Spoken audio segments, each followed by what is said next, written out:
चिन्नप्पा वह एक अत्यंत नेक दिल और परोपकारी व्यक्ति था। अगर किसी को सहायता की आवश्यकता होती तो वह कभी पीछे नहीं हटता। इसी स्वभाव के कारण अनेक बार लोग उससे जलते और उसे नौकरी से निकाल देते। आखिरकार उसने चंपा सेठ नामक व्यक्ति के यहाँ काम करना शुरू किया। ऐसे ही 6 महीने बीत गए। एक दिन चंपा सेठ ने चिन्नप्पा से कहा, देखो चिन्नप्पा, हमारे गांव के बुजुर्ग ने मुझसे कुछ सामान बांधने को कहा था। क्या तुमने वह सामान बांध दिया? चिन्नप्पा ने उत्तर दिया, जी हाँ, मैंने सब कुछ वैसे ही पैक कर दिया जैसा आपने कहा था। अब बस आपको उसे ले जाना है। चंपा सेठ ने आगे कहा, मेरा आदमी आज काम पर नहीं आया है, हमें खुद वह सामान जाकर देना होगा। लेकिन तुम ही जाओ और यह काम निपटा दो, समझे? और लौटते समय जल्दी खाना खाकर वापस आ जाना। मुझे एक महत्वपूर्ण काम से बाहर जाना है, अब देर मत करो। चिन्नप्पा ने सामान लिया और गांव के बुजुर्ग को सौंप दिया। फिर उसने खाना खाया और दुकान पर लौट आया। जब वह वापस आया तो चंपा सेठ ने कहा, हाँ चिन्नप्पा, आ गए हो, अब दुकान का ध्यान रखना। शाम तक मुझे लौटने में देर हो सकती है, मैं जा रहा हूं। चंपा सेठ दुकान छोड़कर चला गया और चिन्नप्पा दुकान पर बैठा। तभी एक वृद्ध व्यक्ति दुकान के पास आया। उसने चिन्नप्पा से कहा, बेजा, 3 दिन से मैंने कुछ नहीं खाया, क्या तुम मुझे खाने के लिए कुछ दे सकते हो? बहुत भूखा हूं बेटा। चिन्नप्पा ने सहानुभूतिपूर्वक कहा, ठीक है, ये लो, 2 केले खा लो, अगर पेट न भरे तो मुझे बताना, मैं तुम्हें और दूंगा। वृद्ध व्यक्ति ने केले लिए और चलने लगा।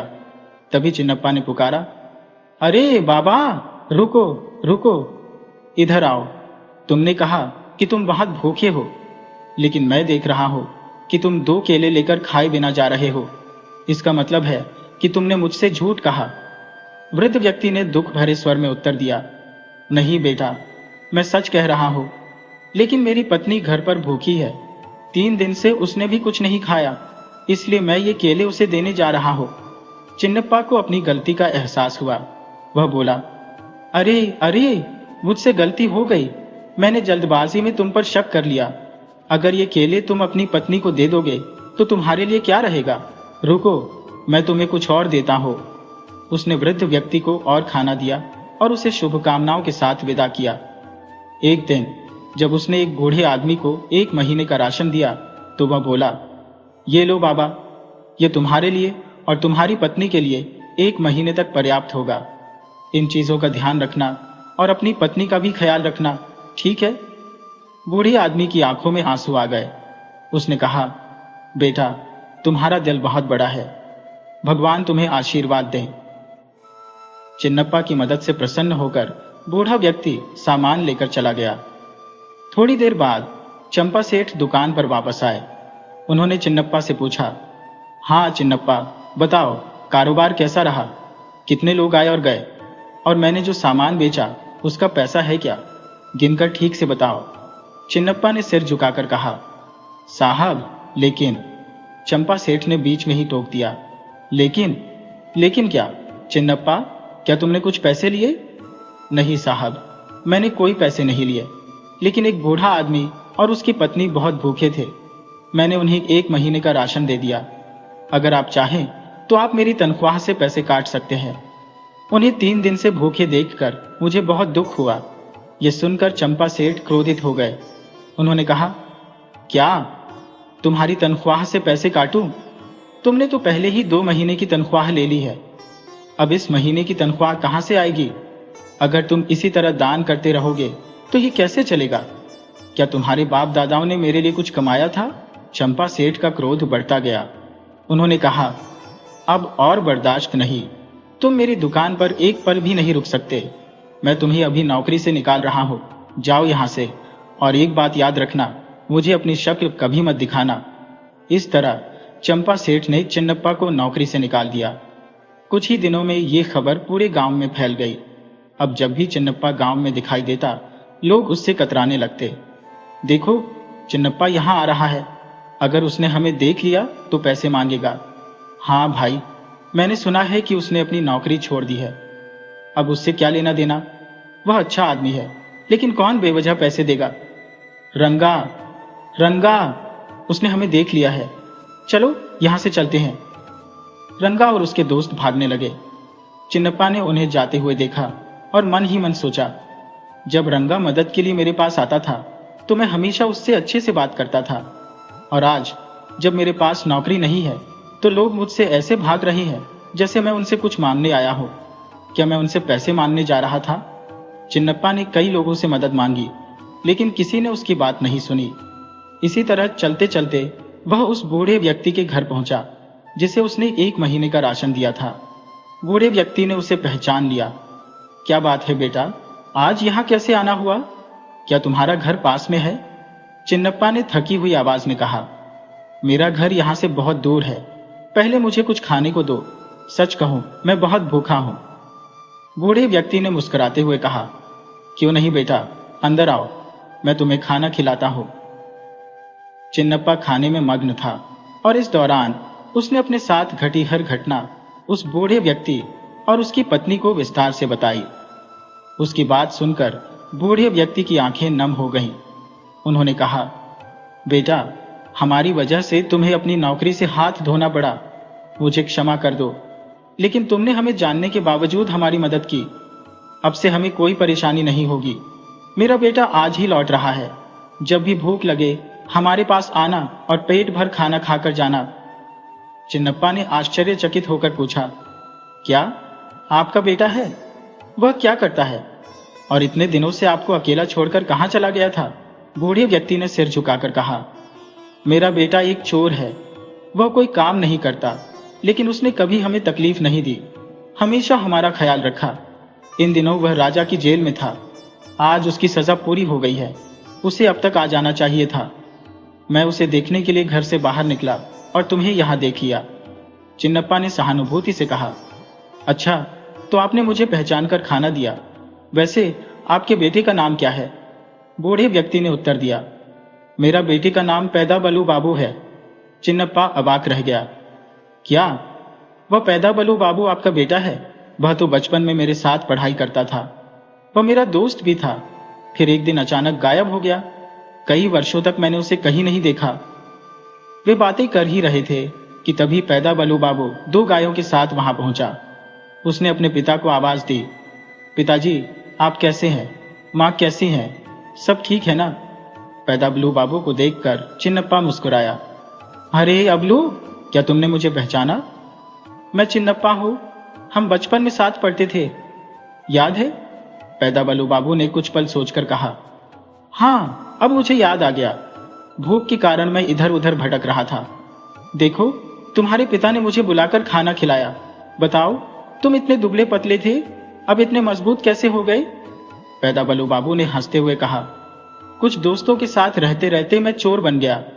चोरी करते हुए पकड़ा गया तो जेल में डाल दिया गया, लेकिन वहां मुझे समय पर अच्छा खाना मिलता था, ठंड में गर्म कंबल भी मिलता था, कोई काम नहीं करना पड़ता था। इसी तरह मैं ताकतवर बन गया। फिर उसने अपने पिता की ओर देखा और बोला, पिताजी, जेल में खाना तो अच्छा मिलता है और कोई काम भी नहीं करवाते, लेकिन परिवार और दोस्तों से मिलने नहीं देते। वहां का जीवन नरक से भी बुरा है।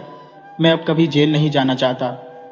पैदा बलू बाबू ने आगे बताया, मेरे अच्छे व्यवहार को देखकर राजा ने मुझे ये 2 गायें दी और कहा कि मेहनत करो और अपनी जिंदगी सही ढंग से जियो। अब मैं जा रहा हूं, फिर कभी मिलूंगा। यह कहकर वह वहां से चल पड़ा। वह पास के गांव में काम करता था, लेकिन कहीं उसे ढंग का काम नहीं मिल रहा था। एक दिन वह एक पेड़ के नीचे बैठा और गहरी सोच में डूब गया। क्या करूं? मेहनत करने की इच्छा तो है, लेकिन कोई मुझे काम ही नहीं दे रहा। क्या मेरा जीवन ऐसे ही बीतेगा? उसने थके हुए स्वर में खुद से कहा। चिन्नप्पा परेशान हालात में बड़बड़ाते हुए सोचने लगा, अब क्या करूं? समझ नहीं आ रहा। उस मूर्ख की बात मानकर मैं भी जेल चला जाऊं। वहां समय पर खाना मिलेगा, कोई काम नहीं करना पड़ेगा और सोने के लिए भी अच्छा बिस्तर मिलेगा। लेकिन जेल जाने के लिए चोरी तो करनी पड़ेगी, पर किसी का पैसा चुराने से मन को बड़ा दुख होगा। अचानक उसके मन में एक उपाय कौंधा। हाँ, एक तरकीब है। यह सोचते हुए वह राजा के महल की ओर चल पड़ा। वहां पहुंचकर उसने जमीन पर पड़ी एक लकड़ी उठाई और पहरेदार को मारने लगा। पहरेदार गुस्से से चिल्लाया, क्या तेरी यह हिम्मत? तूने राजा के पहरेदार पर हाथ उठाया? अब तो तुझे जेल में डालकर ही सिखाऊंगा कि अनुशासन क्या होता है। राजा के पहरेदार को मारने के जुर्म में चिन्नप्पा को 6 महीने की सजा सुना दी गई। इस तरह वह जेल पहुंच गया। वहां उसे समय पर अच्छा खाना मिलता और सोने के लिए आरामदायक जगह भी। चिन्नप्पा खुशी से कहने लगा, वाह, मैं जेल में हूं, लेकिन समय पर अच्छा खाना मिल रहा है, रहने के लिए जगह भी है। इधर उधर भटकने से तो यह जगह लाख गुना बेहतर है। यहीं चैन से अपनी पूरी जिंदगी बिता सकता हूं। समय बीता और 6 महीने पलक झपकते ही गुजर गए। एक दिन जेलर ने आवाज लगाई, ए चिन्नप्पा, बाहर आ, तेरी सजा खत्म हो गई है, अब तुझे रिहा किया जा रहा है, बाहर जाकर कोई नेक काम कर। चिन्नप्पा अवाक रह गया, क्या मेरी सजा इतनी जल्दी पूरी हो गई? मैं बाहर नहीं जाऊंगा, मुझे यहीं जेल में रहने दो। जेलर ने मुस्कुराते हुए कहा, यह संभव नहीं है।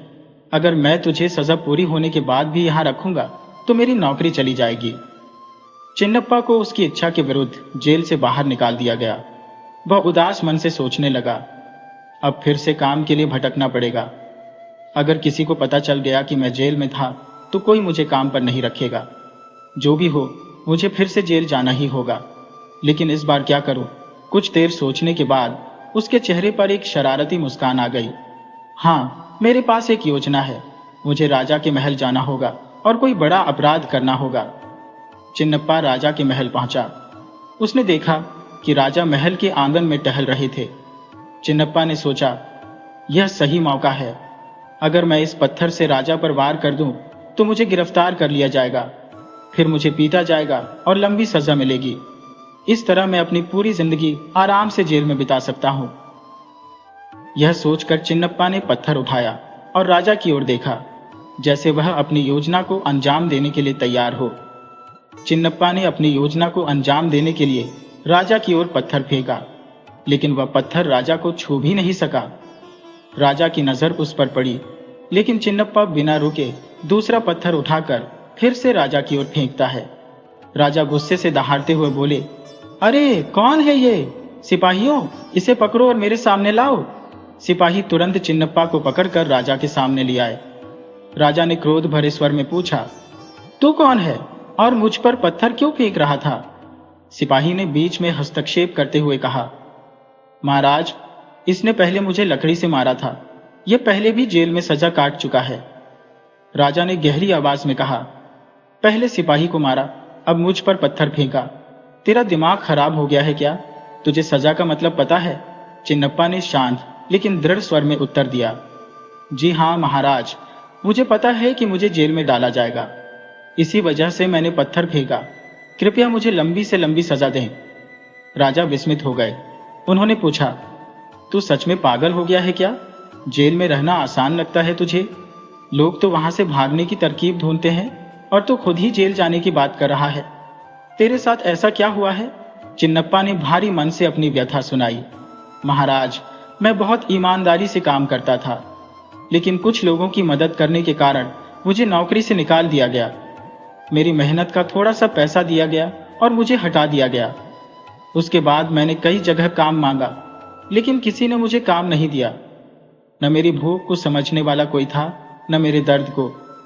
इसीलिए मैंने सोचा कि जेल में समय पर खाना और सोने के लिए जगह तो मिलेगी, लेकिन चोरी करके दूसरों को कष्ट देना मेरे उसूलों के खिलाफ है। इसलिए मैंने आप पर पत्थर फेंककर खुद को जेल भेजने का फैसला किया। चिन्नप्पा ने अपनी कहानी में यह भी बताया कि कैसे उसके पुराने दोस्त उसे छोड़कर चले गए और उसने जीवन में अकेलेपन और तिरस्कार का सामना किया। राजा ने उसकी बातों को ध्यान से सुना और गंभीरता से कहा, क्या कोई महज पेट भरने के लिए ऐसा कदम उठाता है? यह तो जीवन को खतरे में डालने जैसा है। ठीक है, मैं तुझे जेल में नहीं डालूंगा। इसके बजाय मैं तुझे अपने महल में एक अच्छा काम दूंगा। मेहनत से काम कर और कभी जेल जाने का विचार भी मत करना, समझा? चिन्नप्पा की आंखों में कृतज्ञता छलक पड़ी। उसने भावुक होकर कहा, महाराज, मुझे भी काम करके अपना पेट भरने में खुशी मिलती है, लेकिन इन हालातों ने मुझे यह कदम उठाने पर मजबूर कर दिया। आप महान हैं जो आपने मेरी तकलीफ को समझा। आज से मैं एक नई और अच्छी जिंदगी जीने की कोशिश करूंगा। उस दिन के बाद चिन्नप्पा ने पूरे समर्पण और परिश्रम से काम करना शुरू किया। धीरे धीरे उसकी जिंदगी पटरी पर लौट आई और वह अपने जीवन को बेहतर तरीके से जीने लगा।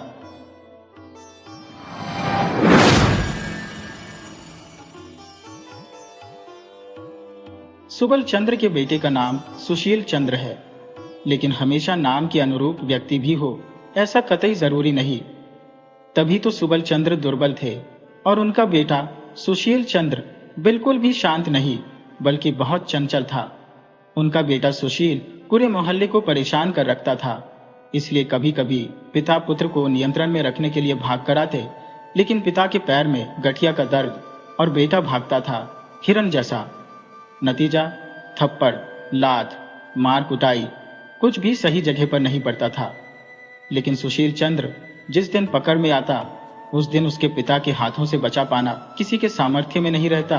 आज शनिवार के दिन स्कूल में 2 बजे ही छुट्टी हो जाती है, लेकिन आज सुशील का किसी भी तरह स्कूल जाने का मन नहीं हो रहा था। इसके बहुत सारे कारण थे। पहले तो आज स्कूल में भूगोल की परीक्षा है। दूसरे, मोहल्ले के बोस निवास में आज पटाखे फोड़ने का कार्यक्रम तय है। सुबह से ही वहां धूमधाम चल रही है।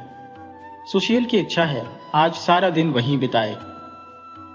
बहुत सोचने के बाद सुशील स्कूल जाने के समय अपने बिस्तर पर जाकर लेट गया। उसके पिता ने आकर पूछा, क्या रे, इस समय बिस्तर पर पड़ा है, आज स्कूल नहीं जाना क्या? सुशील बोला, मेरे पेट में मरोड़ उठ रहे हैं, आज मैं स्कूल नहीं जा पाऊंगा। पिता सुबल उसके झूठ को समझ गए। मन ही मन बोले, रुक, आज तेरा कुछ उपाय करना ही होगा। सुशील से बोले, पेट में मरोड़ उठ रहे हैं, फिर तो आज कहीं जाने की जरूरत नहीं। बोस निवास में पटाखे देखने हरि को अकेले ही भेज देता हूं। तुम यहां चुपचाप पड़े रहो, मैं अभी तुम्हारे लिए पाचक तैयार करके लाता हूं। सुशील के कमरे से निकलकर बाहर सांकल लगा दिया और बहुत कड़वा सा एक पाचक तैयार करने चले गए। सुशील तो अब भारी मुश्किल में पड़ गया। लेमन जूस खाना उसे जितना ही अच्छा लगता था उतना ही बुरा पाचक खाने में लगता था। उसे तो अब मुसीबत नजर आने लगी थी। उधर बोस निवास जाने के लिए तो कल रात से ही उसका मन छटपटा रहा था, लेकिन सुबल चंद्र जब एक बड़े से कटोरे में करवा पाचक लेकर कमरे में आए तो सुशील तुरंत बिस्तर से उतर गया और बोला, मेरा पेट दर्द एकदम ठीक हो गया है, मैं आज स्कूल जाऊंगा। पिता बोले, न ना, आज जाने की जरूरत नहीं, तुम पाचक खाकर चुपचाप सोए रहो। ये बोलकर सुबल चंद्र जबरदस्ती सुशील को पाचक खिलाकर बाहर से कमरे में ताला लगाकर चले गए। सुशील बिस्तर पर पड़े रोते रोते सारा दिन केवल मन ही मन यही कहता रहा, काश मैं अगर बाबा की जितनी उम्र का होता तो कितना अच्छा होता, जो मेरी इच्छा होती वही करता और कोई मुझे ऐसे कमरे में बंद करके नहीं जा पाता। उसके पिता सुबल चंद्र बाहर अकेले बैठे बैठे सोच रहे थे, मेरे माता पिता मुझे बहुत ज्यादा ही प्यार दुलार देते थे, इसलिए मैं अच्छी तरह पढ़ाई लिखाई कुछ भी नहीं कर पाया। काश यदि फिर से बचपन मिल जाता तो फिर कुछ भी हो जाए, पहले की तरह समय बर्बाद नहीं करके मन लगाकर पढ़ाई करता। इच्छा पूर्ण देव उस समय उनके घर के सामने से जा रहे थे। वो पिता और पुत्र के मन की इच्छा जानकर सोचने लगे, अच्छा कुछ दिन इन लोगों की इच्छा पूरी करके देखा जाए। ये सोचकर वो पिता से बोले, तुम्हारी इच्छा पूरी होगी, कल होते ही तुम तुम्हारे बेटे की उम्र प्राप्त करोगे। बेटे से जाकर बोले, कल होते ही तुम तुम्हारे पिता की उम्र के हो जाओगे। सुनकर दोनों ही बहुत खुश हो गए। वृद्ध सुबल चंद्र रात में ठीक से सो नहीं पाते थे। भोर के वक्त थोड़ी नींद आ जाती थी, लेकिन आज पता नहीं क्या हुआ, उन्हें भोर होते ही एकदम कूद कर बिस्तर से नीचे उतर आए। उन्होंने देखा कि वो बहुत छोटे हो गए हैं। उनके दांत जो गिर गए थे सब अपनी जगह पर आ गए हैं, दाढ़ी मूछ सब गायब। रात में जो धोती और कुर्ता पहनकर सोए थे वो इतना बड़ा हो गया है कि उसकी आस्तीन झूल कर जमीन छू रही थी। कुर्ते का गला छाती तक उठाया है और धोती इतनी बड़ी कि जमीन पर ठीक से पांव रखकर चल भी नहीं पा रहे। हमारे सुशील बाबू रोज उठते ही दुरात्मा की तरह दौड़ते फिरते हैं, लेकिन आज उनकी नींद ही नहीं टूट रही। जब अपने पिता सुबल चंद्र के चिल्लाने की आवाज से उसकी नींद खुली तो देखा उसके पहने हुए कपड़े इस तरह छोटे होकर चिपक गए हैं कि उसके चीथड़े होकर शरीर से अलग हो जाएंगे। पूरा शरीर बढ़ गया है। काले सफेद दाढ़ी मूछ के कारण आधा चेहरा दिखाई ही नहीं देता। उसके सर पर कितने बाल थे, लेकिन आज हाथ फेर कर देख रहा, सामने से गंजा हो गया जो कि दिन के उजाले में चमक रहा है। आज सुशील चंद्र कई बार उठने के प्रयास में इस तरफ उस तरफ करते हुए बार बार सो जा रहा है, लेकिन अंत में अपने पिता के इतनी चीख पुकार के मारे उसे उठना ही पड़ा। दोनों के ही मन की इच्छा पूरी हुई, लेकिन बहुत मुश्किलें भी खड़ी हो गईं। पहले ही बताया था कि सुशील चंद्र की इच्छाएं थी, यदि अपने पिता की उम्र का हो जाएगा तो स्वाधीन होगा, पेड़ पर चढ़कर तालाब में कूदेगा, कच्चे आम खाएगा, चिड़ियों के बच्चे पकड़ेगा, पूरी दुनिया घूमेगा फिरेगा, और जब इच्छा होगी घर में आकर जो इच्छा हो वही खाएगा, कोई उसे कुछ नहीं कहेगा। लेकिन आश्चर्य, उस दिन सवेरे से उसे पेड़ पर चढ़ने की इच्छा ही नहीं हुई। पानी देखकर कूदने की इच्छा तो दूर, उसे लग रहा था कि अगर कूदा तो उसे बुखार आ जाएगा। वो चुपचाप बरामदे में एक चटाई बिछाकर बैठ सोचने लगा। एक बार मन में आया, खेल कूद एकदम से छोड़ देना ठीक नहीं होता, एक बार कोशिश करके ही देखा जाए। ये सोचकर पास ही एक आमड़ा पेड़ था, उसी पर चढ़ने की कोशिश करने लगा। कल तक जिस पेड़ पर वो गिलहरी की तरह झटपट चढ़ जा रहा था, आज इस बूढ़े शरीर के साथ किसी भी तरह संभव नहीं हो रहा था। पेड़ की एक नाजुक डाल पर शरीर का भार देते ही वो डाल भारी शरीर का भार वहन ना कर पाई और टूटकर जमीन पर गिर गई। साथ में बूढ़ा सुशील चंद्र भी धड़ाम से गिर पड़ा। पास के सड़क पर लोग जा रहे थे। उन्होंने जब एक बूढ़े को बच्चे की तरह पेड़ पर चढ़ने की कोशिश करते देखा तो हंसते हंसते बेहाल हो गए। सुशील शर्म से सर नीचा किए हुए फिर से उसी चटाई पर आकर बैठ गया। नौकर से बोला, सुनो, बाजार से 1 रुपए का लेमन जूस खरीद ला। लेमन जूस का सुशील चंद्र को विशेष लोभ था। स्कूल के पास के दुकान में वो रंग बिरंगे लेमन जूस सजाया हुआ देखता। 2-4 पैसे जो भी मिलते उसी से लेमन जूस खाता था। सोचता था जब पिता के जितना बड़ा हो जाएगा तब पॉकेट भर भर कर लेमन जूस खरीदेगा और जी भर कर खाएगा। आज नौकर 1 रुपए में ढेर सारा लेमन जूस खरीद कर ला दिया। उसी में से एक उठाकर उसने अपने दंत विहीन मुंह में डालकर चूसने लगा। लेकिन बूढ़े मुंह में बच्चों की पसंद का लोजेंस स्वाद मुताबिक नहीं बल्कि बेस्वाद लग रहा था। एक बार सोचा ये सब छोटे हो गए बाबा को खिलाया जाए, लेकिन दूसरे ही पल सोचा ना, देना ठीक नहीं होगा, ये सब खाकर तबीयत खराब हो जाएगी। कल तक जो लड़के छोटे सुशील चंद्र के साथ कबड्डी खेलने आते थे, आज वो बूढ़े सुशील चंद्र को देख छिटक कर दूर चले गए। सुशील सोचा करता था पिता की तरह आजाद होने पर उस सारा दिन अपने लड़के दोस्तों के साथ दू दू आवाज करते हुए कबड्डी खेलता रहेगा। लेकिन आज राखाल, गोपाल, निवारण, अक्षय, हरीश को देखकर मन ही मन खींच उठा। सोचा अभी चुपचाप यहाँ बैठा हूं, अभी लड़के आएंगे और अचानक ही हुड़दंग मचाने लगेंगे। पहले ही बताया है, सुबल चंद्र अपने बरामदे में बैठकर रोज सोचा करते थे, मैं जब छोटा था शैतानी कर करके केवल समय ही बर्बाद किया है। अगर बचपन दोबारा मिल जाए तो एक बार शांत और अच्छे बच्चे की तरह सारा दिन कमरे का दरवाजा बंद करके सिर्फ पढ़ाई लिखाई करूंगा। यहाँ तक कि शाम को दादी माँ के पास कहानी सुनने भी नहीं जाऊंगा। रात 10-11 बजे तक प्रदीप जलाकर पढ़ाई पूरी करूंगा। लेकिन बचपन वापस पाकर वो किसी भी तरह स्कूल जाने को तैयार नहीं। सुशील तंग होकर बोलता, बाबा स्कूल नहीं जाएंगे क्या? सुबल चंद्र मुंह नीचे कर सर खुजाते हुए धीरे धीरे कहते, आज मेरे पेट में मरोड़ उठ रहे हैं, आज स्कूल नहीं जा सकूंगा। सुशील चंद्र नाराज होकर बोला, जाएंगे कैसे नहीं? स्कूल जाते समय मेरा भी इस तरह खूब पेट दर्द हुआ है, मैं ये सब खूब जानता हूं। छोटा सुशील नित नए उपाय निकालकर स्कूल से अनुपस्थित रहता था कि इस वक्त सुबल चंद्र का उसे झांसा देने का कोई भी उपाय व्यर्थ था। सुशील जबरदस्ती छोटे पिता को स्कूल भेजने लगा। स्कूल से लौटकर छोटा पिता खेलने कूदने और ऊधम मचाने लग जाता। लेकिन उसी समय वृद्ध सुशील चंद्र एक रामायण की किताब लेकर सस्वर पाठ करना आरंभ कर देते। सुबल चंद्र के ऊधम मचाने के कारण वृद्ध पुत्र के पढ़ने में व्यवधान उत्पन्न होता था। इसलिए छोटे पिता को नियंत्रण में रखने के लिए उसे एक स्लेट पकड़ा देता जिसमें बहुत कठिन कठिन गणित के सवाल होते। इतने कठिन सवालों में से एक ही हल करने में छोटे पिता का 1 घंटा निकल जाता। शाम को बूढ़े सुशील चंद्र के कमरे में और कई बूढ़े मिलकर शतरंज खेला करते। उस समय सुबल चंद्र को ठंडा रखने के लिए सुशील चंद्र ने एक मास्टर रख दिया। मास्टर रात 10 बजे तक उसे पढ़ाता रहता। भोजन के विषय में सुशील बड़ा कड़क था, क्योंकि उसके पिता सुबल चंद्र जब वृद्ध थे उन्हें अपना खाना ठीक से हजम नहीं होता था। थोड़ा सा भी ज्यादा खा ले तो खट्टे डकार आने लगते थे। ये बात सुशील चंद्र को अच्छी तरह याद थी, इसीलिए वो अपने पिता को कैसे भी अधिक खाने नहीं देता था। इधर सुबल चंद्र के छोटे हो जाने के बाद से पेट में जैसे आग लगी रहती, हमेशा ही भूख लगती, जैसे पत्थर भी खाए तो हजम हो जाए ऐसी स्थिति हो गई थी। सुशील उन्हें इतना कम खाने देता कि भूख के मारे कुछ टपट करते, अंत में सूख कर उनके शरीर की हड्डियां बाहर दिखने लगी। सुशील सोचा, जरूर कोई गंभीर बीमारी हुई है, इसलिए वो तरह तरह की दवाइयां खिलाने लगा। बूढ़े सुशील को भी रोज मुश्किलें आने लगी। वो अपने पहले की आदत अनुसार जो भी करने जाता उसे सही नहीं हो रहा था।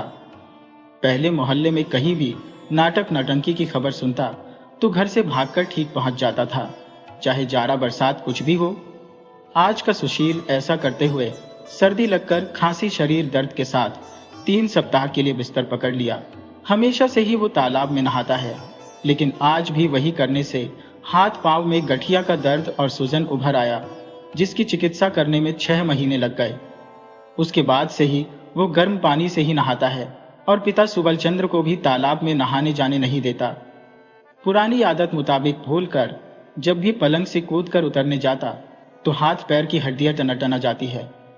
मुंह में एक पूरा पान ठूंस का उसे ध्यान आता है कि उसे दांत नहीं है, चबाने में बहुत ही कष्ट है। बाल संवारने के लिए कंघी सर पर चलाते ही याद आता है कि सर पर तो बाल ही नहीं। जब कभी ये भूल जाता है कि वो अपने पिता की उम्र का हो गया है और पहले की तरह शैतानी करते हुए बूढ़ी आनंदी बुआ की मटकी पर पत्थर मारने लगता, तो लोग बूढ़े को बच्चों की तरह शरारत करते देख मारो मारो चिल्लाकर मारने दौड़ते। तब वो खुद ही संकोच में पड़कर चुपचाप घर में घुस जाता। सुबल चंद्र भी कभी कभी भूल जाता कि वो अब बूढ़ा से छोकरा हो गया है और जाकर वहां बैठ जाता जहां और बूढ़े लोग ताश पासा खेल रहे होते और बूढ़ों की तरह ही बातें करता, तो वहां लोग उसे भगाने लगते, कहते जाओ जाओ जाकर खेलो, यहां बैठकर बड़ों के बीच बड़ा बनने को चेष्टा मत करो। अचानक भूलकर मास्टर से भी बोल पड़ता, जरा तंबाकू दो तो तलब लगी है। सुनकर मास्टर जी उसे एक पांव पर बेंच पर खड़ा कर देते। इसी तरह एक दिन नाई को बोला, कितने दिन हो गए तू मेरी दाढ़ी बनाने नहीं आया। नाई भी उसकी ओर देखकर जवाब दिया, आऊंगा और 10 साल बीतने दो फिर आऊंगा। फिर कभी कभी आदत मुताबिक जाकर अपने बेटे सुशील को पिटता, तो सुशील उनसे कहता, पढ़ाई लिखाई करके यही शिक्षा मिली है, एक रत्ती लड़का और बड़ों पर हाथ उठाना। वैसे आसपास लोग जमा हो जाते और कोई थप्पड़ तो कोई डांट तो कोई समझाने लगता। तब सुबल एकनिष्ठ होकर प्रार्थना करने लगता, आहा, अगर मैं अपने बेटे सुशील की तरह बूढ़ा हो जाऊं और आजाद रहूं तो कितना ही अच्छा हो। इधर सुशील भी मन ही मन हाथ जोड़कर प्रार्थना करता, हे देवता, मुझे मेरे पिता की तरह छोटा कर दो, कितना अच्छा होगा, मैं पहले की तरह ही खेल कूद घूमना फिरना कर सकूंगा। पिताजी जिस तरह शैतानी करने लगे हैं उन्हें अब और मैं संभाल नहीं सकता, पहले ही तो अच्छा था। तब इच्छा पूर्ण देव आकर बोले, कैसा लग रहा है, तुम दोनों की इच्छा पूरी हुई ना, शौक मिटा या नहीं। दोनों ही साष्टांग होकर देवता से बोले, दुहाई हो, हम जैसे थे हमें फिर से वैसा ही बना दीजिए, सब शौक मिट गए। देवता बोले, ठीक है, कल सुबह नींद से जागने पर तुम दोनों पूर्ववत हो जाओगे। दूसरे दिन सुबल चंद्र फिर से बूढ़े और सुशील फिर से बच्चा बन गया। दोनों को लगा जैसे कोई सपना देखकर अभी नींद से जागे हो। सुबल चंद्र आवाज भारी करके आवाज लगाए, सुशील, व्याकरण याद नहीं करना है। सुशील सर खुजाते हुए मुंह नीचा करके बोला, पिताजी, मेरी व्याकरण की किताब खो गई है।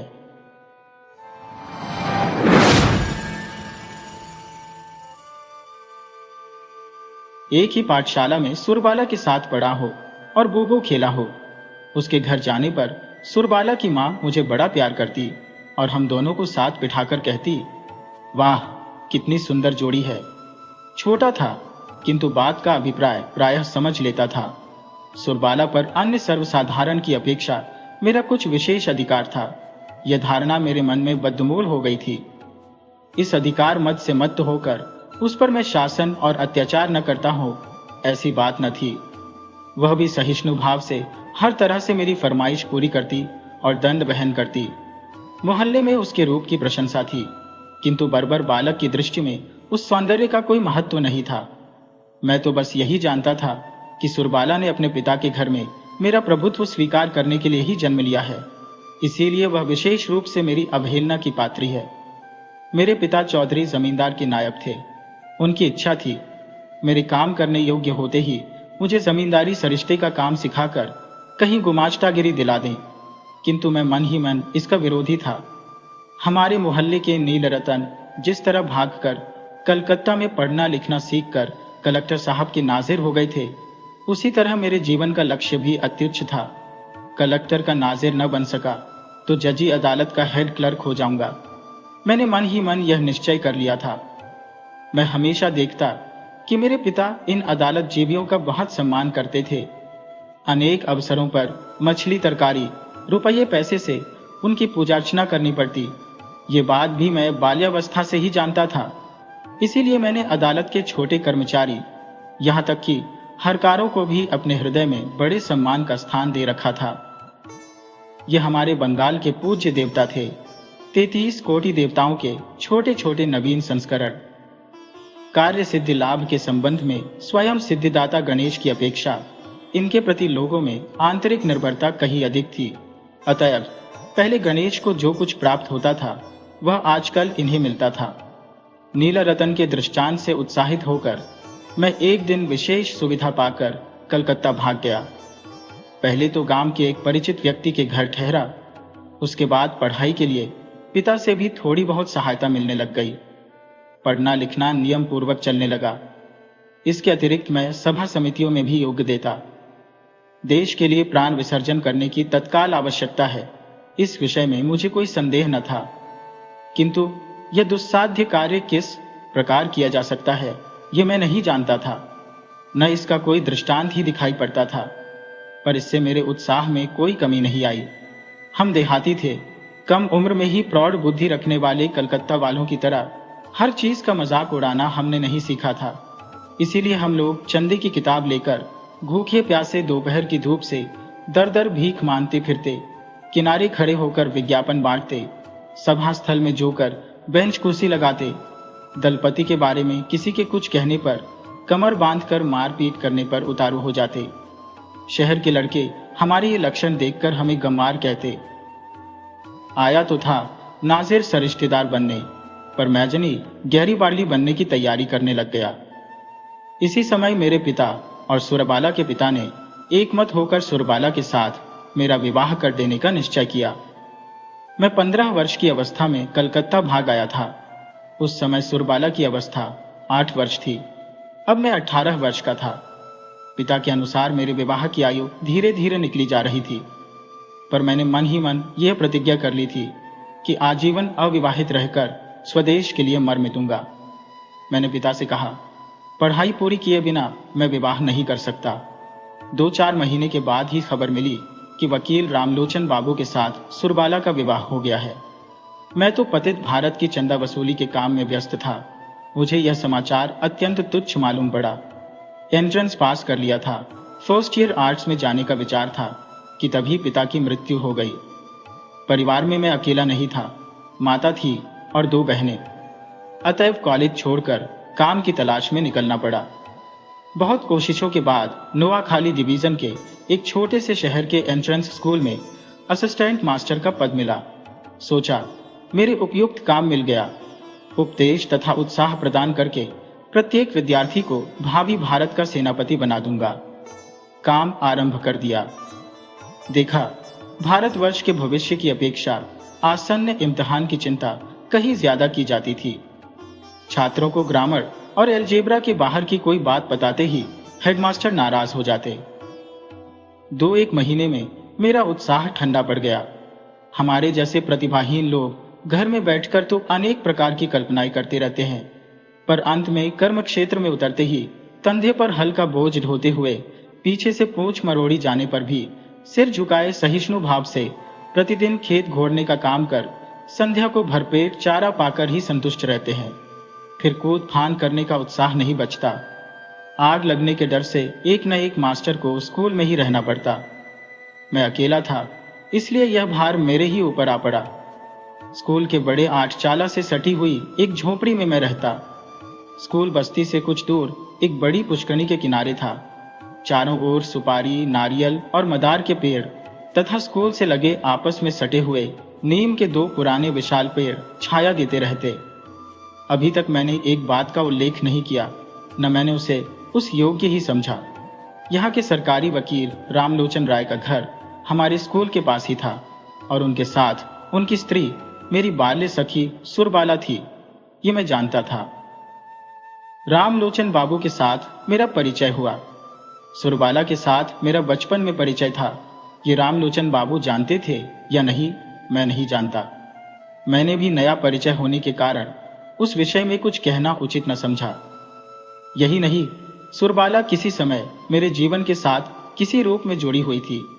यह बात मेरे मन में ठीक तरह से उठी ही नहीं। एक दिन छुट्टी के रोज रामलोचन बाबू से भेंट करने उनके घर गया था। याद नहीं किस विषय पर बातचीत हो रही थी, शायद वर्तमान भारतवर्ष दुर्व्यवस्था के संबंध में। यह बात न थी कि वे उसके लिए विशेष चिंतित और उदास थे, किंतु विषय ऐसा था कि हुक्का पीते पीते उस पर 1-1.5 घंटे तक यूं ही शौकिया दुख प्रकट किया जा सकता था। तभी बगल के कमरे में चूड़ियों की हल्की सी खनखनाहट, साड़ी की सरसराहट और पैरों की भी कुछ आहट सुनाई पड़ी। मैं अच्छी तरह समझ गया कि जंगले की संध से कोई कौतूहलपूर्ण आंखें मुझे देख रही है। मुझे तत्काल वे आंखें याद ही आई। विश्वास, सरलता और बाल सुलभ प्रीति से छलछलाती 2 बड़ी बड़ी आंखें, काली काली पुतलियां, घनी काली पलकें और स्थिर स्निग्ध दृष्टि। सहसा मेरे हृदपिंड को मानो किसी ने अपनी कड़ी मुट्ठी में भींच लिया। वेदना से मेरा अंतर झंझना उठा। लौटकर घर आ गया, किंतु वह व्यथा बनी रही। पढ़ना लिखना जो भी करता, किसी तरह मन का भार दूर न हो पाता।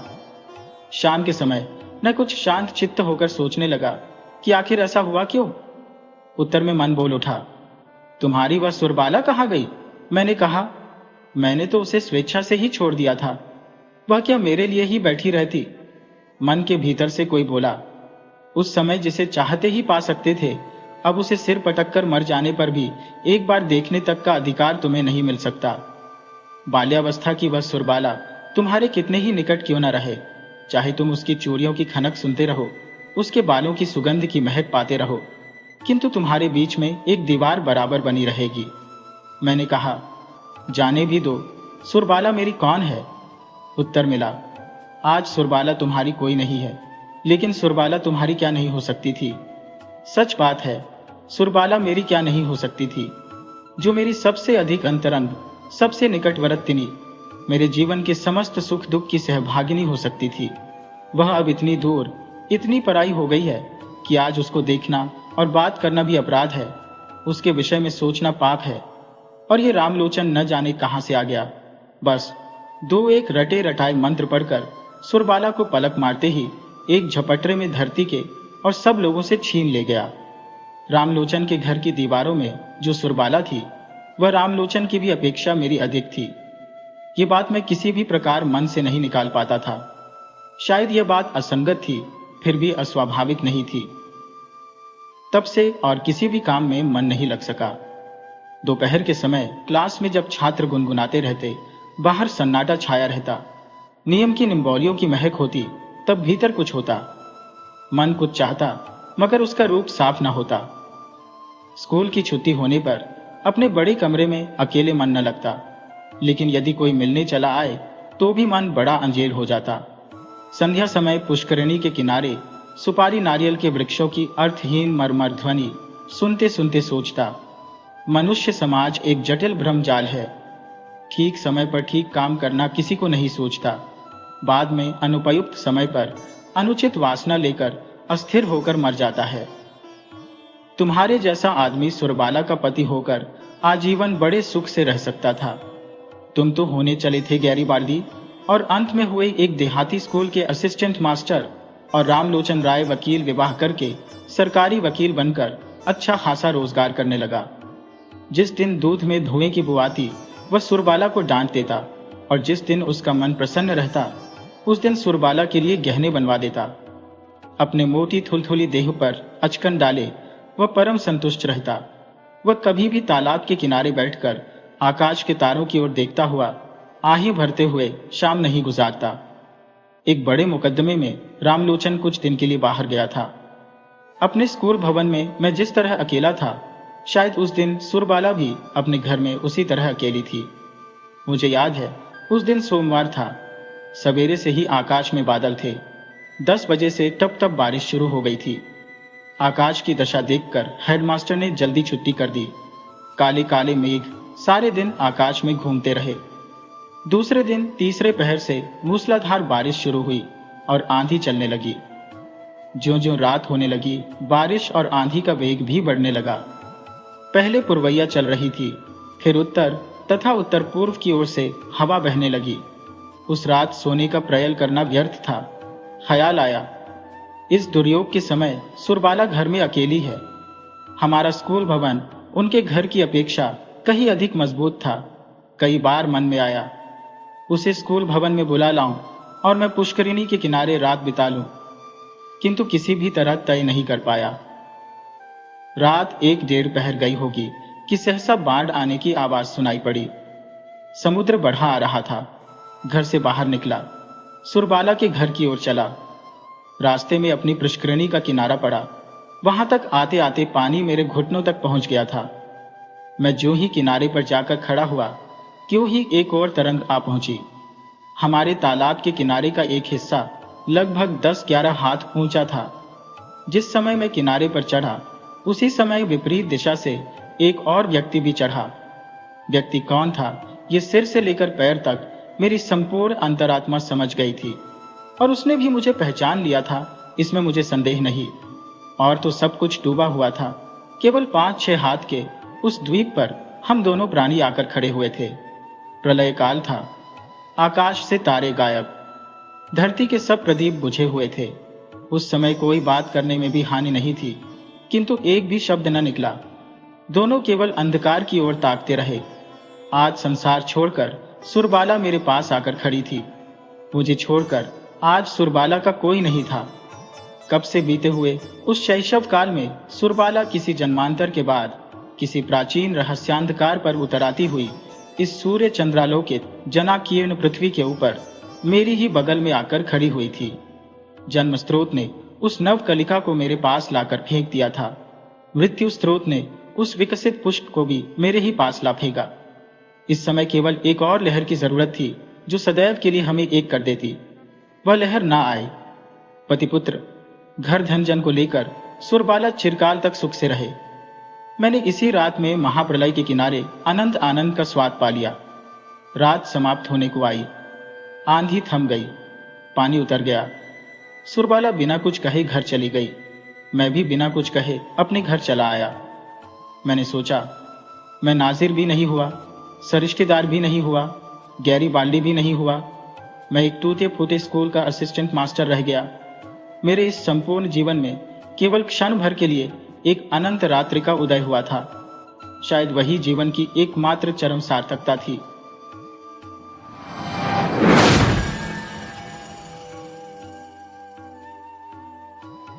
किसी एक सुबह सड़क के पास खड़े होकर एक लड़का एक दूसरे लड़के के साथ एक अतिसाहसिक कार्य से संबंधित शर्त रख रहा था।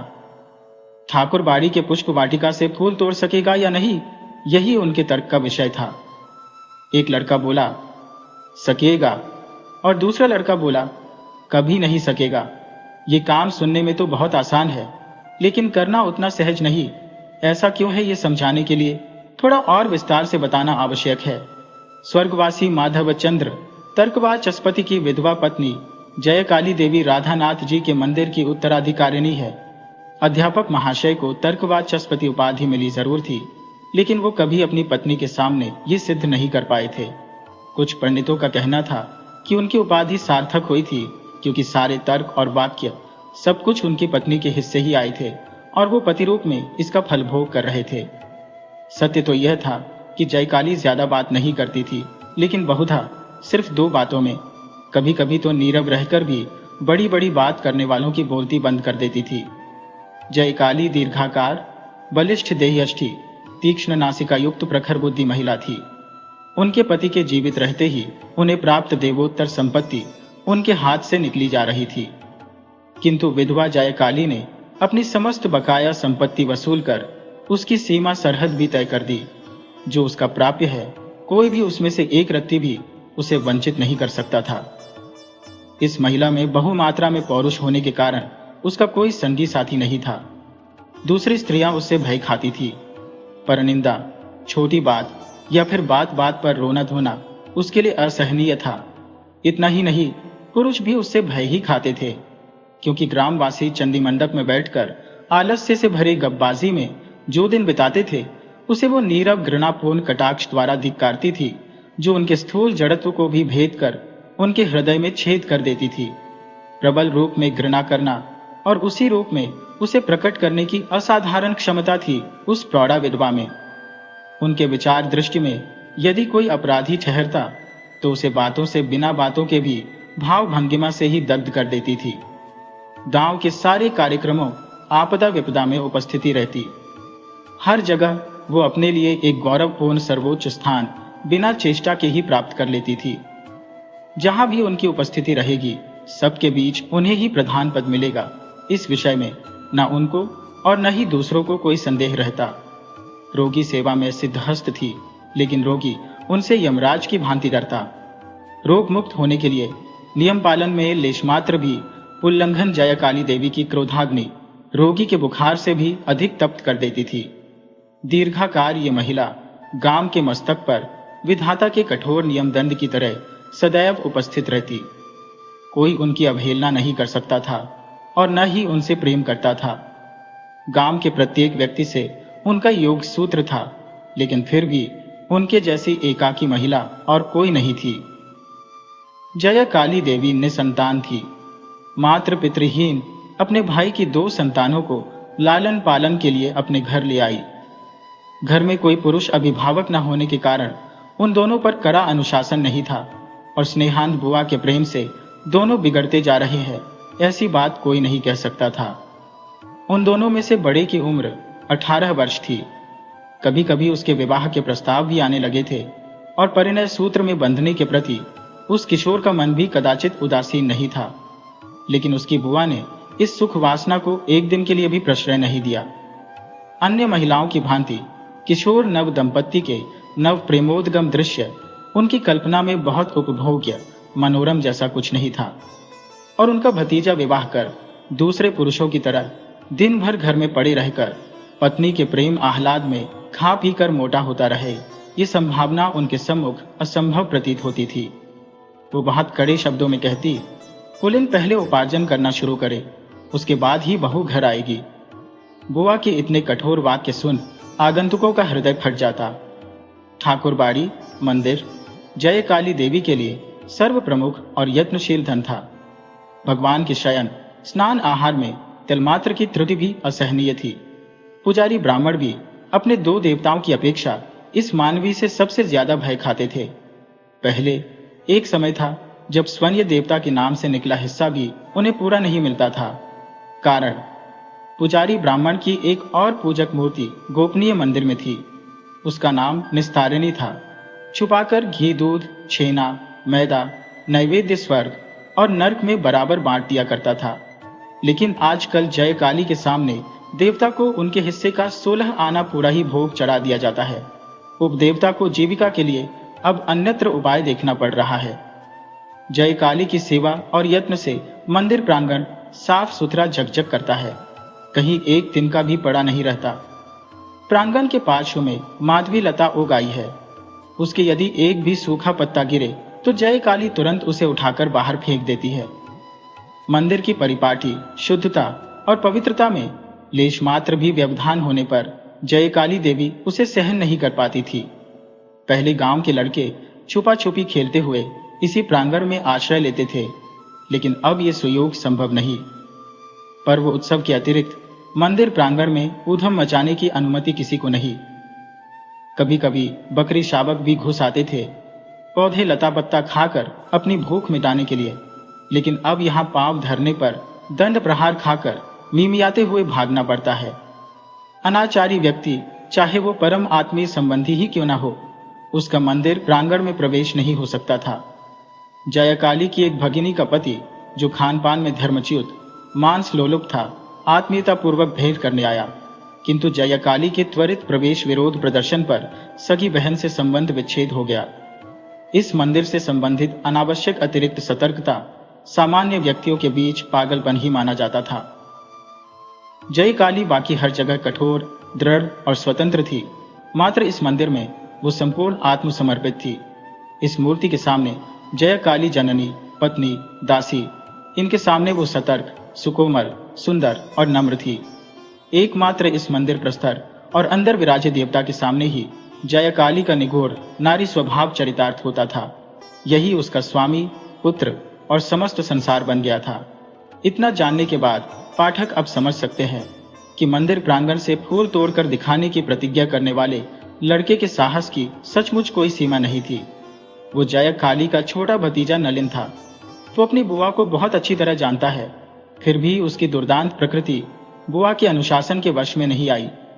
जहां भी विपदा हो, उसका आकर्षण भी वहीं होता, और जहां अनुशासन, वहीं उसका मन उसे लंघित करने को चंचल हो उठता।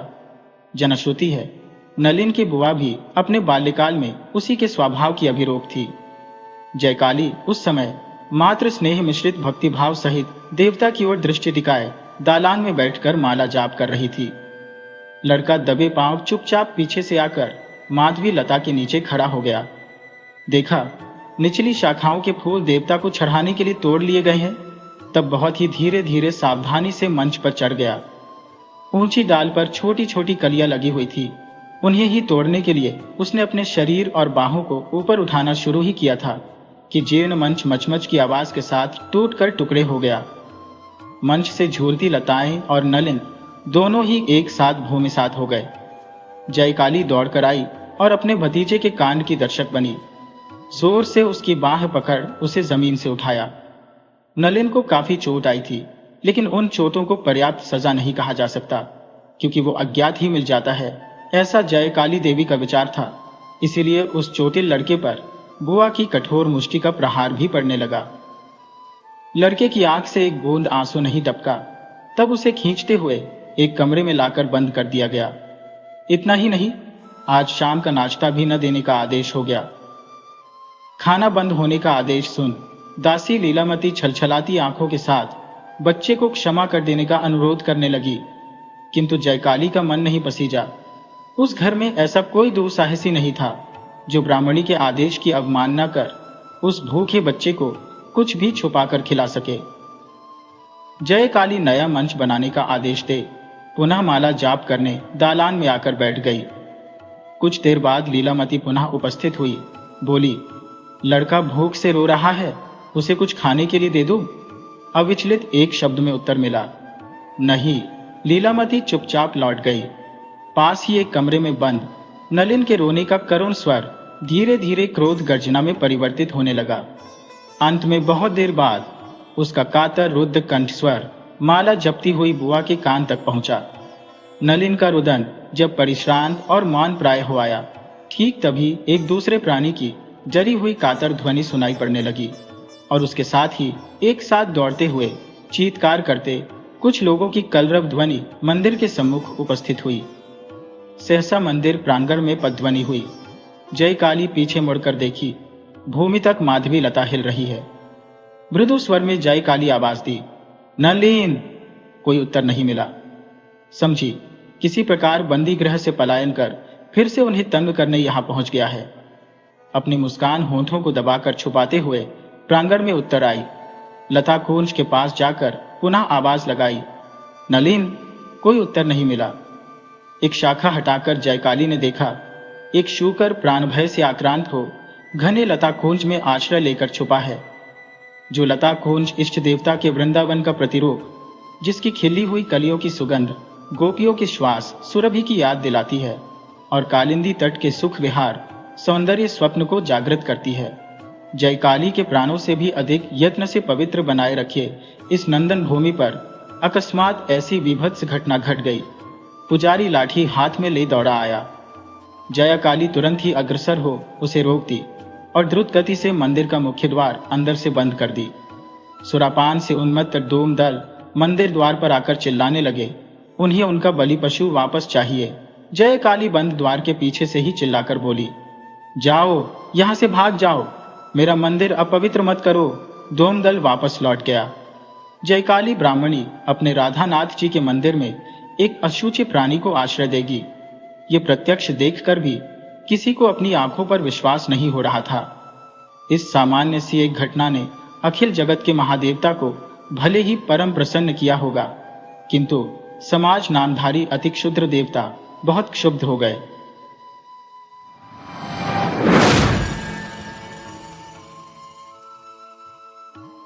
डॉक्टर, डॉक्टर, 26 परेशान कर डाला, इतनी रात गए।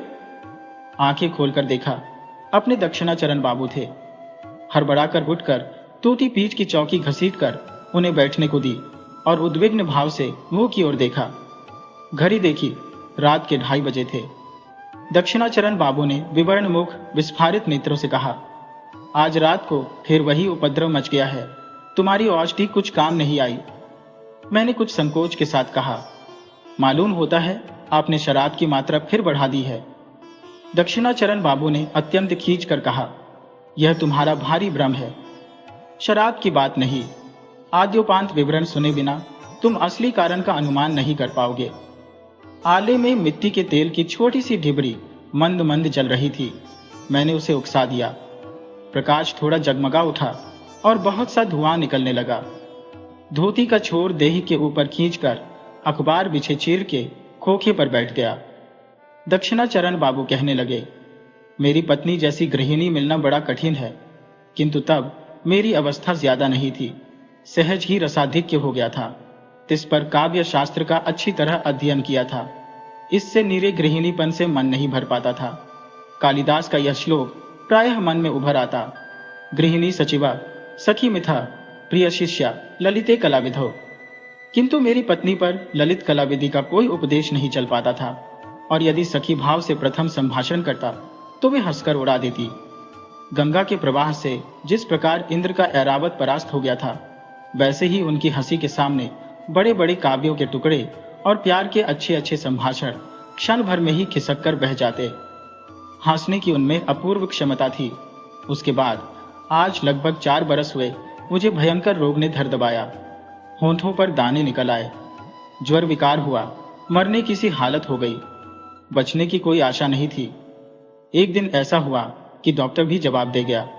तभी मेरे एक आत्मीय ने कहीं से एक ब्रह्मचारी को ला उपस्थित किया।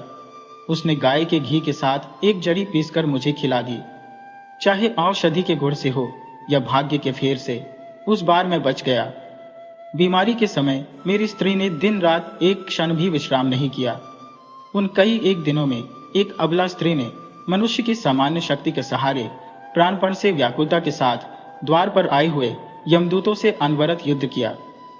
अपने संपूर्ण प्रेम, समस्त हृदय, सारी सेवा से उसने मेरे इस अयोग्य प्राण को स्वयं मानो दुधंबो है शिशु समान दोनों हाथों से छिपाकर ढक लिया था। आहार नहीं, नींद नहीं, संसार में और किसी का कोई ध्यान न रहा। यम तो पराजित बाघ के समान मुझे अपने चंगुल से छोड़कर चले गए, किंतु जाते जाते मेरी स्त्री पर एक प्रबल पंजा मार गए। मेरी स्त्री उस समय गर्भवती थी। कुछ समय बाद उन्होंने एक मृत संतान को जन्म दिया। उसके साथ से ही उनके नाना प्रकार के जटिल रोगों का सूत्रपात हुआ। तब मैंने उनकी सेवा आरंभ कर दी। उससे वे बहुत व्याकुल हो उठी। कहने लगी, अरे क्या करते हो, लोग क्या कहेंगे, इस प्रकार दिन रात तुम मेरे कमरे में मत आया जाया करो। स्वयं पंखे की हवा के बहाने यदि रात को ज्वर के समय मैं पंखा झलने चला जाता तो भारी छीना झपट्टी मच जाती। किसी दिन उनकी शुश्रूषा के कारण यदि मेरे नियमित भोजन के समय में 10 मिनट की देर हो जाती, वह भी नाना प्रकार का अनुनय अनुयोग का कारण बन जाती। थोड़ी सी सेवा करने पर लाभ के बदले हानि होने लगती। वे कहती, पुरुषों का इतना अति करना अच्छा नहीं है। हमारी बरानगर के उस घर को मेरा ख्याल है तुमने देखा है। घर के सामने ही बगीचा है और बगीचे के सामने गंगा बहती है। हमारे सोने के कमरे के नीचे ही दक्षिण की ओर मेहंदी की बाड़ लगाकर कुछ जमीन घेर कर मेरी पत्नी ने अपने मनपसंद बगीचे का एक टुकड़ा तैयार किया था। संपूर्ण बगीचे में वही भाग अत्यंत सीधा साधा और एकदम देशी था, अर्थात उसमें गंध की अपेक्षा वर्ण की बहार, फूल की तुलना में पत्तों का वैचित्र्य नहीं था, और गमलों में लगाए छोटे पौधों के समीप कमची के सहारे कागज की बनी लैटिन में लिखे नाम की जय ध्वजा नहीं उड़ती थी। बेला, जूही, गुलाब, गंधराज, कनेर और रजनीगंधा का ही प्रादुर्भाव कुछ अधिक था। एक विशाल मौलश्री वृक्ष के नीचे सफेद संगमरमर पत्थर का चबूतरा बना था। स्वस्थ रहने पर वे स्वयं खड़ी होकर दोनों समय उसको धोकर साफ करवाती थी। ग्रीष्मकाल में काम से छुट्टी पाने पर संध्या समय वही उनके बैठने का स्थान था। वहां से गंगा दिखती थी, किंतु गंगा से कोठी की छोटी नौका में बैठे बाबू लोग उनको नहीं देख पाते थे। बहुत दिन तक चारपाई पर पड़े पड़े एक दिन चैत्र में शुक्ल पक्ष की संध्या को उन्होंने कहा, घर में बंद रहने से मेरा प्राण न जाने कैसा हो रहा है। आज एक बार अपने उस बगीचे में जाकर बैठूंगी। मैंने उनको बहुत संभाल कर पकड़े हुए धीरे धीरे ले जाकर उसी मौलश्री वृक्ष के नीचे बनी पत्थर की वेदी पर लिटा दिया। यूं तो मैं अपनी जान पर ही उनका सिर रख सकता था, किंतु मैं जानता था कि वे उसे विचित्र सा आचरण समझेंगी, इसलिए एक तकिया लाकर उनके सिर के नीचे रख दिया। मौलश्री के दो एक खिले हुए फूल झर रहे थे और शाखाओं के बीच से छायांकित ज्योत्सना उनके शीर्ण मुख के ऊपर आ पड़ी। चारों ओर शांति और निस्तब्धता थी। उस सघन गंधपूर्ण छायांधकार में एक ओर चुपचाप बैठकर उनके मुख की ओर देखकर मेरी आंखों में पानी भर आया। मैंने धीरे धीरे बहुत समीप पहुंचकर अपने हाथों से उनका एक उत्तप्त जीर्ण हाथ ले लिया। इस पर उन्होंने कोई आपत्ति नहीं की। कुछ देर इसी प्रकार चुपचाप बैठे बैठे मेरा हृदय न जाने कैसा उद्वेलित हो उठा। मैं बोल उठा, तुम्हारे प्रेम को मैं कभी नहीं भूलूंगा। हाँ। तभी समझा इस बात के कहने की कोई आवश्यकता नहीं थी। मेरी पत्नी हंस पड़ी। उस हंसी में लज्जा थी, सुख था और थोड़ा सा अविश्वास था, और उसमें काफी मात्रा में परिहास की तीव्रता भी थी। प्रतिवाद स्वरूप कोई बात न कहकर उन्होंने केवल अपनी उसी हंसी से ही व्यक्त किया, किसी दिन भूलोगे नहीं, ये कभी संभव नहीं, और मैं इसकी प्रत्याशा भी नहीं करती। इस सुमिष्ट सुतीक्ष्ण हंसी के भय से ही मैंने कभी अपनी पत्नी के साथ अच्छी तरह प्रेमालाप करने का साहस नहीं किया। उनके सामने न रहने पर जो अनेक बातें मन में आती, उनके सामने जाते ही वे अत्यंत व्यर्थ लगने लगती। छत अक्षरों में जो बातें पढ़ने पर नेत्रों से आंसुओं की धारा बहने लगती है, उनको मुंह से कहते हमें क्यों हंसी आती है, ये मैं आज तक नहीं समझ सका। बातचीत में तो वाद प्रतिवाद चल जाता है, किंतु हंसी के ऊपर तर्क नहीं चलता, इसलिए चुप होकर रह जाना पड़ा। ज्योत्सना उज्ज्वलतर हो उठी। एक कोयल बार बार कुहू कुहू करती हुई चंचल हो गई। मैं बैठा बैठा सोचने लगा, ऐसी ज्योत्सना रात्रि में भी क्या पिकवधू बधिर हो गई है। बहुत चिकित्सा करने पर भी मेरी पत्नी का रोग शांत होने के कोई लक्षण नहीं दिखे। डॉक्टर ने कहा, एक बार जलवायु परिवर्तन करके देखना अच्छा होगा। मैं पत्नी को लेकर इलाहाबाद चला गया। इतना कहकर दक्षिणा बाबू सहसा चौंक कर चुप हो गए। संदेहपूर्ण भाव से मेरे मुख की ओर देखा। उसके बाद दोनों हाथों से सिर थामकर सोचने लगे। मैं भी चुप बैठा रहा। ताक में केरोसिन की ढिबरी टिमटिमाकर जलने लगी और निस्तब्ध कमरे में मच्छरों की भिनभिनाहट स्पष्ट रूप से सुनाई दे रही थी। हठात मौन तोड़कर दक्षिणा बाबू ने कहना शुरू किया। वहां हारान डॉक्टर पत्नी की चिकित्सा करने लगे। अंत में बहुत दिन तक स्थिति में कोई अंतर होते न देखकर डॉक्टर ने भी कह दिया। मैं भी समझ गया और मेरी पत्नी भी समझ गई कि उनका रोग अच्छा होने वाला नहीं है। उनको सदा रुग्ण रहकर ही जीवन काटना पड़ेगा। तब एक दिन मेरी पत्नी ने मुझसे कहा, जब न तो व्याधि ही दूर होती है और न मरने की ही कोई आशा है, तब और कितने दिन इस जीवन मृत को लिए काटोगे। तुम दूसरा विवाह करो। ये मानो केवल एक युक्तिपूर्ण और समझदारी की बात थी। इसमें कोई भारी महत्व, वीरत्व या कुछ असामान्य था, ऐसा लेश मात्र भी उनका भाव नहीं था। अब मेरे हंसने की बारी थी, किंतु मुझमें क्या उस प्रकार हंसने की क्षमता है।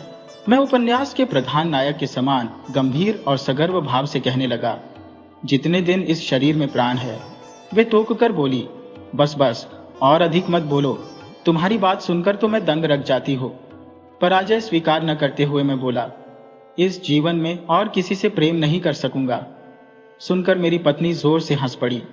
तब मुझे परास्त होना पड़ा। मैं नहीं जानता कि उस समय कभी अपने आप से भी स्पष्ट स्वीकार किया था या नहीं, किंतु इस समय मैं समझ रहा हूं कि उस आरोग्य आशाहीन सेवा कार्य से मैं मन ही थक गया था। उस काम में चूक करूंगा ऐसी कल्पना भी मेरे मन में नहीं थी। अतएव चिर जीवन इस चिर रोबन को लेकर बिताना होगा, ये कल्पना भी मुझे पीड़ाजनक प्रतीत हुई। यौवन की प्रथम बेला में जब सामने देखा था, तब प्रेम की कुहक में, सुख के आश्वासन में, सौंदर्य की मरीचिका में मुझे अपना समस्त भावी जीवन खिलता हुआ दिखाई दिया था। अब आज से लेकर अंत तक केवल आशाहीन सुदीर्घ प्यासी मरुभूमि।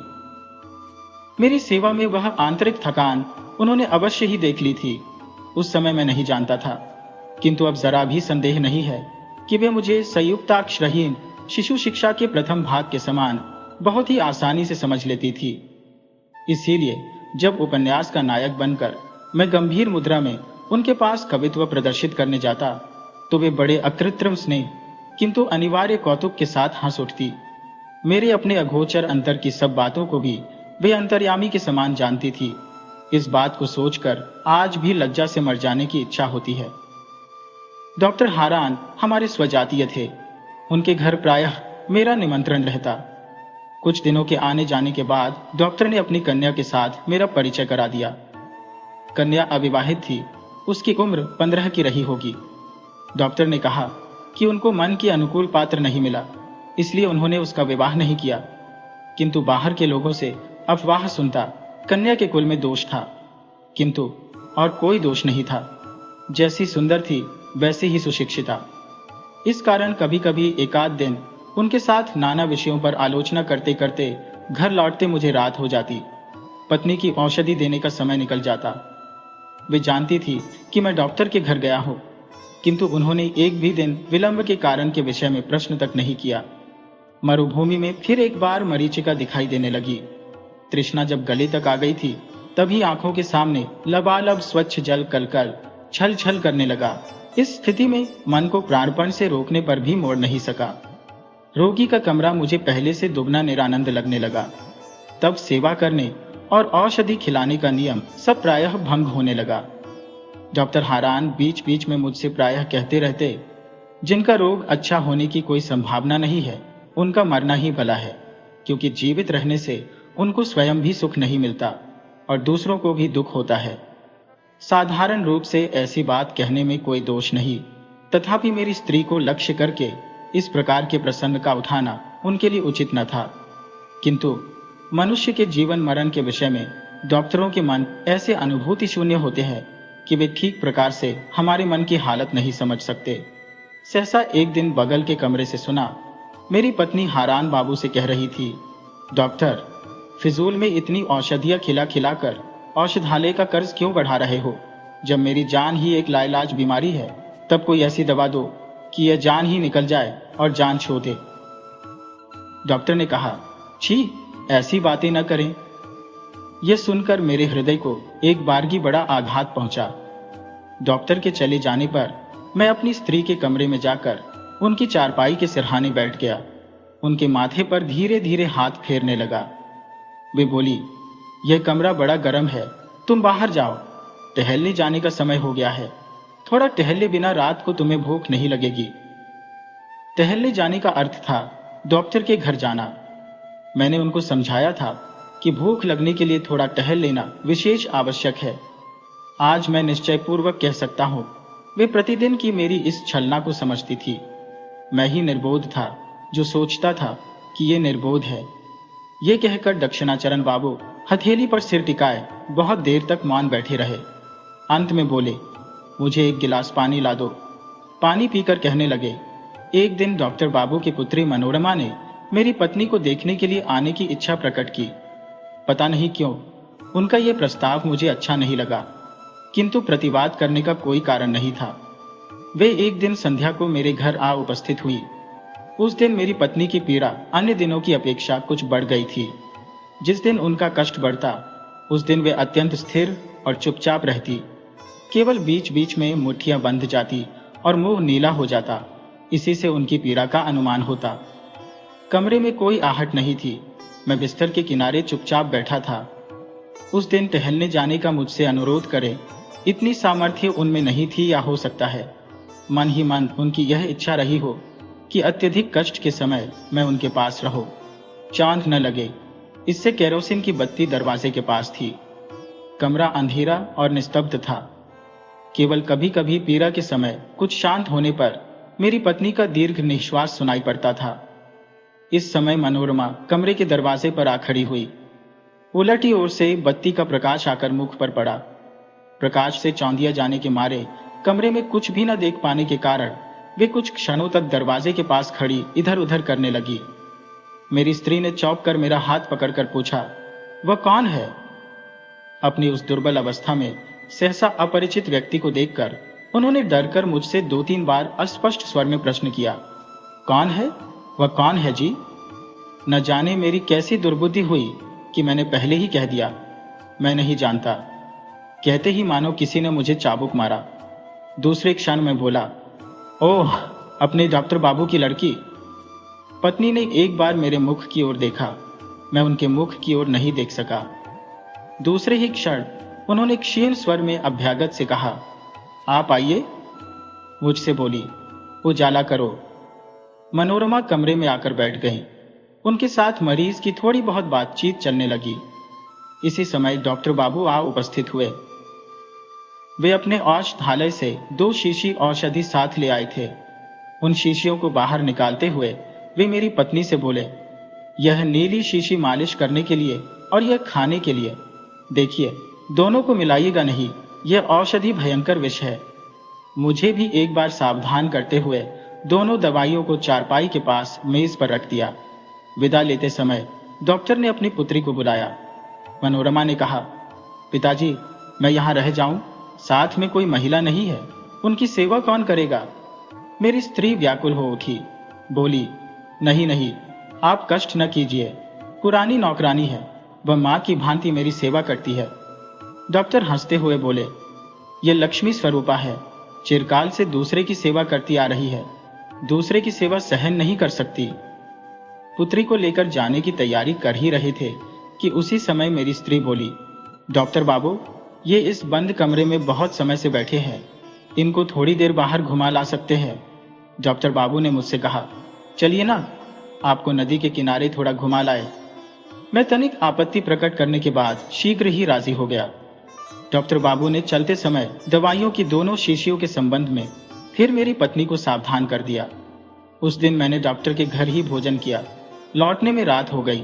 आकर देखा मेरी स्त्री छटपटा रही थी। मैंने पश्चाताप से पीड़ित होकर पूछा, क्या तुम्हारी तकलीफ बढ़ गई है? वे उत्तर न दे सकी, चुपचाप मेरे मुख की ओर देखने लगी। उस समय उनका गला रूंध गया था। मैं तुरंत रात में ही डॉक्टर को बुला लाया।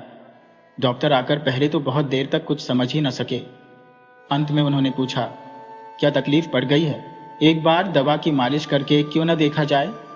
ये कहते हुए उन्होंने टेबल से शीशी उठाकर देखी, वह खाली थी। मेरी पत्नी से पूछा, क्या आपने गलती से यह दवा खाई है? मेरी पत्नी ने गर्दन हिलाकर चुपचाप बताया, हाँ। डॉक्टर तुरंत अपने घर से पंप लाने के लिए गाड़ी में दौड़े। मैं अर्धमूर्छित सा पत्नी के बिस्तर पर पड़ गया। उस समय जिस प्रकार माता पीड़ित शिशु को सांत्वना देती है, उसी प्रकार उन्होंने मेरे सिर को अपने वक्षस्थल के पास खींचकर हाथों के स्पर्श द्वारा मुझे अपने मन की बात समझाने की चेष्टा की। केवल अपने उस करुण स्पर्श के द्वारा ही वे मुझसे बार बार कहने लगी, दुखी मत होना, अच्छा ही हुआ, तुम सुखी रहोगे, यही सोचकर मैं सुख से मर रही हूं। जब डॉक्टर लौटे तो जीवन के साथ साथ मेरी स्त्री यंत्रणाओं का भी अवसान हो गया था। दक्षिणाचरण फिर से एक बार पानी पीकर बोले, ओह, बड़ी गर्मी है। यह कहते हुए तेजी से बाहर निकलकर बरामदे में 2-4 बार टहलने के बाद फिर आ बैठे। अच्छी तरह स्पष्ट हो गया, वे कहना नहीं चाहते थे, किंतु मानो मैंने जादू से उनसे बात निकलवा ली हो। फिर आरंभ किया, मनोरमा से विवाह करके घर लौट आया। मनोरमा ने अपने पिता की सम्मति के अनुसार मुझसे विवाह किया, किंतु जब मैं उससे प्रेम की बात कहता, प्रेमालाप करके उसके हृदय पर अधिकार करने की चेष्टा करता, तो वह हंसती नहीं, गंभीर बनी रहती। उसके मन में कहां किस जगह क्या खटका लग गया था, मैं कैसे समझता। इन्हीं दिनों मेरी शराब पीने की लत बहुत बढ़ गई। एक दिन शरद के आरंभ में संध्या को मनोरमा के साथ अपने बरानगर के बाग में टहल रहा था। घोर अंधकार हो आया था। घोंसलों में पक्षियों के पंख फड़फड़ाने तक की आहट नहीं थी। केवल घूमने के रास्ते के दोनों किनारे घनी छाया से ढंके झाऊ के पेड़ हवा में सरसर करते कांप रहे थे। थकान का अनुभव करती हुई मनोरमा उसी मौलश्री वृक्ष के नीचे शुभ्र पत्थर की वेदी पर आकर अपने हाथों के ऊपर सिर रखकर लेट गई। मैं भी पास आकर बैठ गया। वहां और भी घना अंधकार था। आकाश का जो भाग दिखाई दे रहा था वह पूरी तरह तारों से भरा था। वृक्षों के तले के झींगुरों की ध्वनि मानो अनंत गगन के वक्ष से च्युत निःशब्दता पर ध्वनि की एक पतली किनारी बुन रही हो। उस दिन भी शाम को मैंने कुछ शराब पी थी। मन खूब तरलावस्था में था। अंधकार जब आंखों को सहन हो गया तब वृक्षों की छाया के नीचे पांडुवर्ण वाली उस शिथिल आंचल श्रांतकाय रमणी की अस्पष्ट मूर्ति ने मेरे मन में एक अनिवार्य आवेग का संचार कर दिया। मुझे लगा वह मानो कोई छाया हो। मैं उसे मानो किसी भी तरह अपनी बाहों में बांध नहीं सकूंगा। इसी समय अंधेरे झाऊ वृक्षों की चोटियों पर जैसे आग जल उठी हो। उसके पश्चात कृष्ण पक्ष के क्षीण हरिद्रा वर्ण चांद ने धीरे धीरे वृक्षों के ऊपर आकाश में आरोहण किया। सफेद पत्थर पर सफेद साड़ी पहने उसी थकी लेटी रमणी के मुख पर ज्योत्सना आकर पड़ी। मैं और न सह सका। पास आकर हाथों में उसका हाथ लेकर बोला, मनोरमा, तुम मेरा विश्वास नहीं करती, पर मैं तुमसे प्रेम करता हूं। मैं तुमको कभी नहीं भूल सकता। बात कहते ही मैं चौंक उठा। याद आया, ठीक यही बात मैंने कभी किसी और से भी कही थी। और तभी मौलश्री की शाखाओं के ऊपर होती हुई झाऊ वृक्ष की छोटी पर से होती हुई कृष्ण पक्ष के पीतवर्ण खंडित चांद के नीचे से गंगा के पूर्वी किनारे से लेकर गंगा के सुदूर पश्चिमी किनारे तक हा हा हा हा हा हा करती एक हंसी अत्यंत तीव्र वेग से प्रवाहित हो उठी। वह मर्मभेदी हंसी थी या अब्रभेदी हाहाकार था, कह नहीं सकता। मैं उसी क्षण मूर्छित होकर पत्थर की वेदी से नीचे गिर पड़ा। मूर्छा भंग होने पर देखा अपने कमरे में बिस्तर पर लेटा हो। पत्नी ने पूछा, तुम्हें अचानक यह क्या हुआ? मैंने कांपते हुए कहा, तुमने सुना नहीं? समस्त आकाश को परिपूर्ण करती हुई एक हाहा करती हंसी ध्वनित हुई थी। पत्नी ने हंसकर कहा, वह हंसी थोड़ी ही थी। पंक्ति बांधकर पक्षियों का एक बहुत बड़ा झुंड उड़ा था। उन्हीं के पंखों का शब्द सुनाई दिया था। तुम इतने से ही डर जाते हो? दिन के समय मैं स्पष्ट समझ गया कि वह सचमुच पक्षियों के झुंड के उड़ने का ही शब्द था। इस ऋतु में उत्तर दिशा में हंस श्रेणी नदी के कछार में चारा चुगने के लिए आती है, किंतु संध्या हो जाने पर यह विश्वास टिक नहीं पाता था। उस समय लगता मानो चारों ओर समस्त अंधकार को भरती हुई सघन हंसी जमा हो गई हो। किसी सामान्य बहाने से ही अचानक आकाशव्यापी अंधकार को विदीर्ण करके ध्वनित हो उठेगी। अंत में ऐसा हुआ कि संध्या के बाद मनोरमा से मुझे कोई भी बात कहने का साहस न होता। तब मैं बरानगर के अपने घर को त्याग कर मनोरमा को साथ लेकर नौका पर बाहर निकल पड़ा। अगहन के महीने में नदी की हवा से सारा भय भाग गया। कुछ दिनों बड़े सुख में रहा। चारों ओर के सौंदर्य से आकर्षित होकर मनोरमा भी मानो बहुत दिन बाद मेरे लिए अपने हृदय का रुद्र धीरे धीरे खोलने लगी। गंगा पार कर, खड़ पार कर अंत में हम पद्मा में आ पहुंचे। वैकारी पद्मा उस समय हेमंत ऋतु की विवरलीन भुजंगिनी के समान कृष्ण निर्जीव सी लंबी शीत निद्रा में मग्न थी, और दक्षिण के ऊंचे किनारे पर गांवों के आमों के बगीचे इस राक्षसी नदी के मुख में करवट बदलती और विदीर्ण तटभूमि छपाक से टूट टूट कर गिर पड़ती। यहां घूमने की सुविधा देखकर नौका बांध दी। एक दिन घूमते हुए हम दोनों बहुत दूर चले गए। सूर्यास्त की स्वर्ण छाया विलीन होते ही शुक्ल पक्ष का निर्मल चंद्रालोक देखते देखते खिल उठा। अंतहीन शुभ्र बालू के कछार पर जब अजस्त्र मुक्त उच्छ्वसित ज्योत्सना एकदम आकाश की सीमाओं तक प्रसारित हो गई, तब लगा मानो जन शून्य चंद्रालोक के असीम स्वप्न राज्य में केवल हम दो व्यक्ति ही भ्रमण कर रहे हो। एक लाल शॉल मनोरमा के सिर से उतरता उसके मुख को वेष्टित करते हुए उसके शरीर को ढंके हुए था। निस्तब्धता जब गहरी हो गई, केवल सीमाहीन दिशाहीन शुभ्रता और शून्यता के अतिरिक्त जब और कुछ भी न रहा, तब मनोरमा ने धीरे धीरे हाथ बढ़ाकर जोर से मेरा हाथ पकड़ लिया। अत्यंत पास आकर वह मानो अपना संपूर्ण तन मन जीवन यौवन मेरे ऊपर डालकर एकदम निर्भय होकर खड़ी हो गई। मैंने पुलकित उद्वेलित हृदय से सोचा, कमरे के भीतर क्या भला यथेष्ट प्रेम किया जा सकता है? यदि ऐसा अनावृत मुक्त अनंत आकाश न हो तो क्या कहीं दो व्यक्ति बन सकते हैं? उस समय लगा हमारे न घर है, न द्वार है, न कहीं लौटना है। बस हम इसी प्रकार हाथ में हाथ लिए अगम्य मार्ग में उद्देश्यहीन भ्रमण करते हुए चंद्रालोकित शून्यता पर पैर धरते मुक्त भाव से चलते रहेंगे। इसी प्रकार चलते चलते एक जगह पहुंचकर देखा, थोड़ी दूर पर बालुका राशि के बीच एक जलाशय सा बन गया है। पद्मा के उतर जाने पर उसमें पानी जमा रह गया था। उस मरु बालुका वेष्टित निस्तरंग गाढ़ निद्रामग्न निश्चल जल पर विस्तृत ज्योत्सना की रेखा मूर्छित भाव से पड़ी थी। उसी स्थान पर आकर हम दोनों व्यक्ति खड़े हो गए। मनोरमा ने न जाने क्या सोचकर मेरे मुख की ओर देखा। अचानक उसके सिर पर से शॉल खिसक गया। मैंने ज्योत्सना से खिला हुआ उसका वह मुंह उठाकर चूम लिया। उसी समय उस जनमानव शून्य निःसंग मरुभूमि के गंभीर स्वर में न जाने कौन 3 बार बोल उठा, कौन है, कौन है? मैं चौंक पड़ा। मेरी पत्नी भी कांप उठी, किंतु दूसरे ही क्षण हम दोनों ही समझ गए कि यह शब्द मनुष्य का नहीं था, अमानवीय भी नहीं था। कछार में विहार करने वाले जलचर पक्षी की आवाज थी। इतनी रात को अचानक अपने निरापद निवृत्त निवास के समीप जन समागम देखकर वह चौंक उठा था। भय से चौंककर हम दोनों झटपट नौका में लौट आए। रात को आकर बिस्तर पर लेट गए। थकी होने के कारण मनोरमा शीघ्र ही सो गई।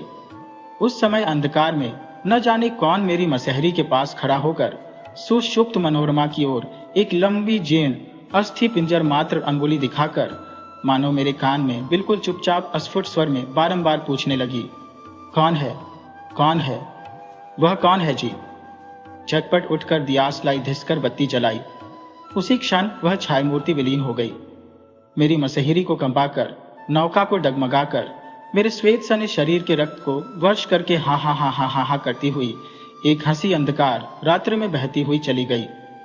पद्मा को पार कर, पद्मा के कछार को पार कर, उसके तटवर्ती समस्त सुप्त देश, ग्राम, नगर पार कर, मानो वह चिरकाल से देश देशांतर, लोक लोकांतर को पार करती क्रमशः क्षीण, क्षीणतर, क्षीणतम होकर सुदूर की ओर चली जा रही थी। धीरे धीरे वह मानो जन्म मृत्यु के देश को पीछे गई।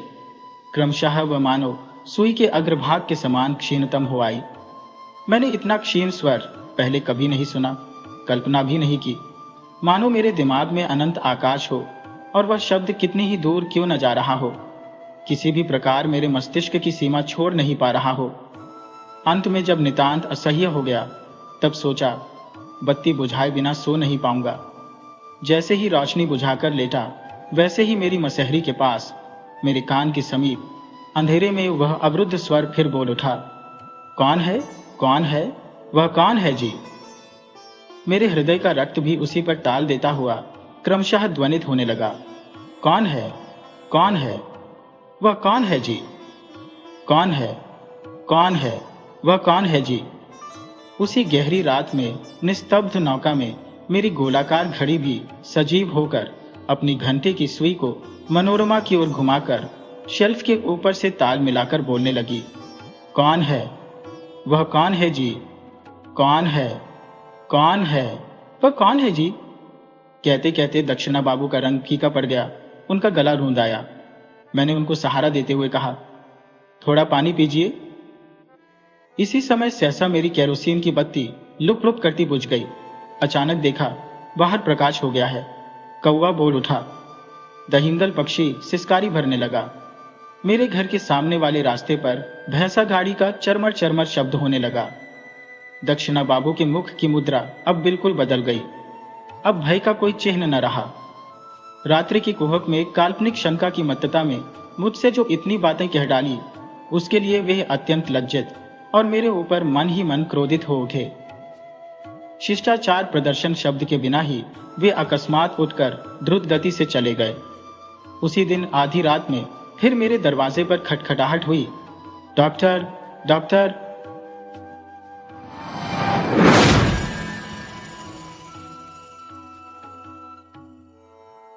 मैं धन्यवाद करने ही जा रहा था कि कंचन बोल उठी, दादू, हर एक को न्योता देकर मुझे मुश्किल में डाल देते हो।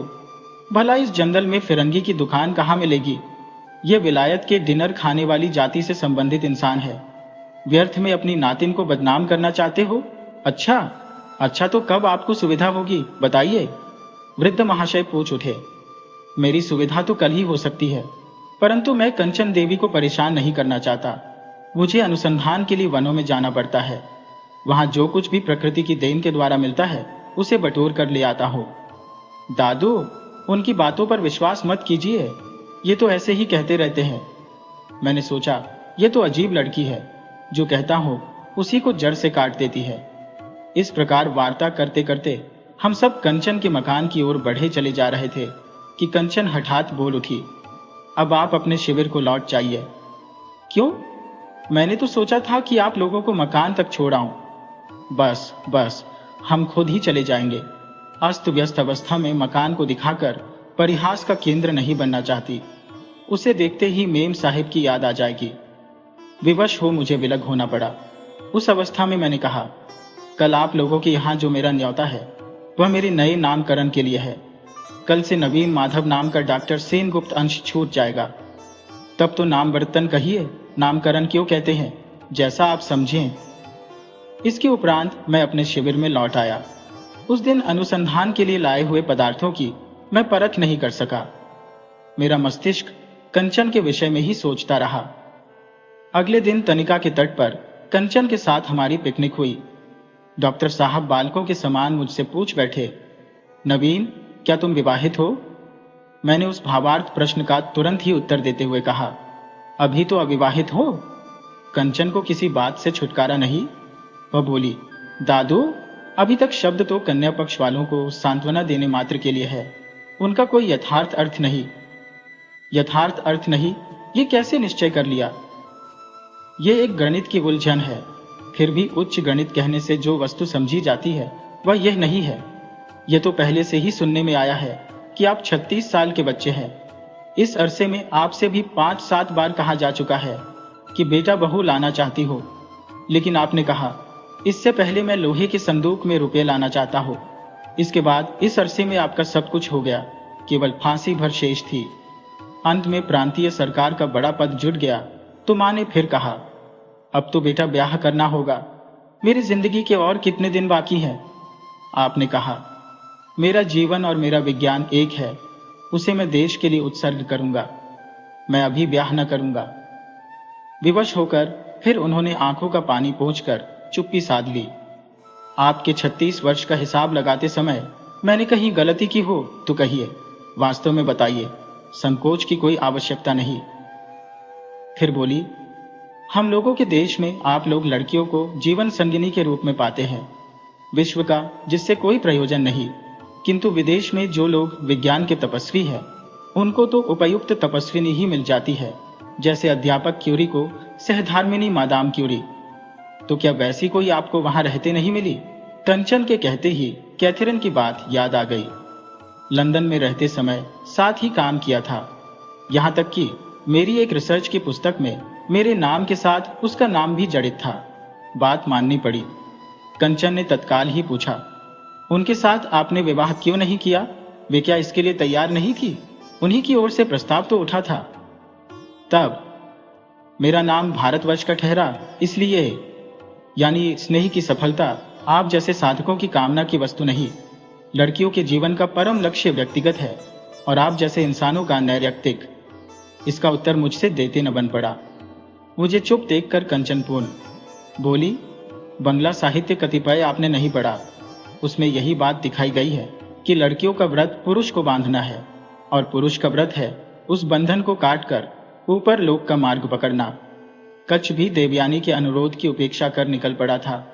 आप मां का अनुनय न मानकर चल पड़े हैं। एक ही बात हुई। नारी और पुरुष में चिरकाल से चला आने वाला हो, चाहे भले ही अबला क्रंदन होता रहे, उस क्रंदन से आप लोग अपनी पूजा का नैवेद्य सजा लीजिए। देवता के उद्देश्य से ही नैवेद्य की भेंट होती है, लेकिन देवता निरासक्त ही रहते हैं। कंचन ने फिर कहा, देवयानी ने कच्छ को क्या श्राप दिया था जानते हैं नवीन बाबू? नहीं। अपने ज्ञान साधन का फल आप स्वयं न सोच सकेंगे, हाँ, दूसरों को दान कर सकेंगे। मुझे यह बात कुछ अजीब सी लगती है। यदि यह श्राप आज कोई विदेशी लोगों को देता तो वह बच जाता।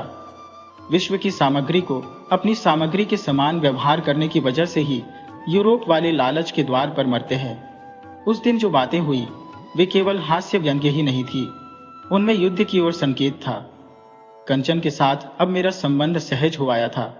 इस पर भी मैं कंचन के सम्मुख खड़े होकर उसकी चरम अभिलाषा की था पाने का कोई उपाय खोज नहीं पाया। हाँ, अवश्य एक दिन पिकनिक के समय यह सुयोग मिल गया।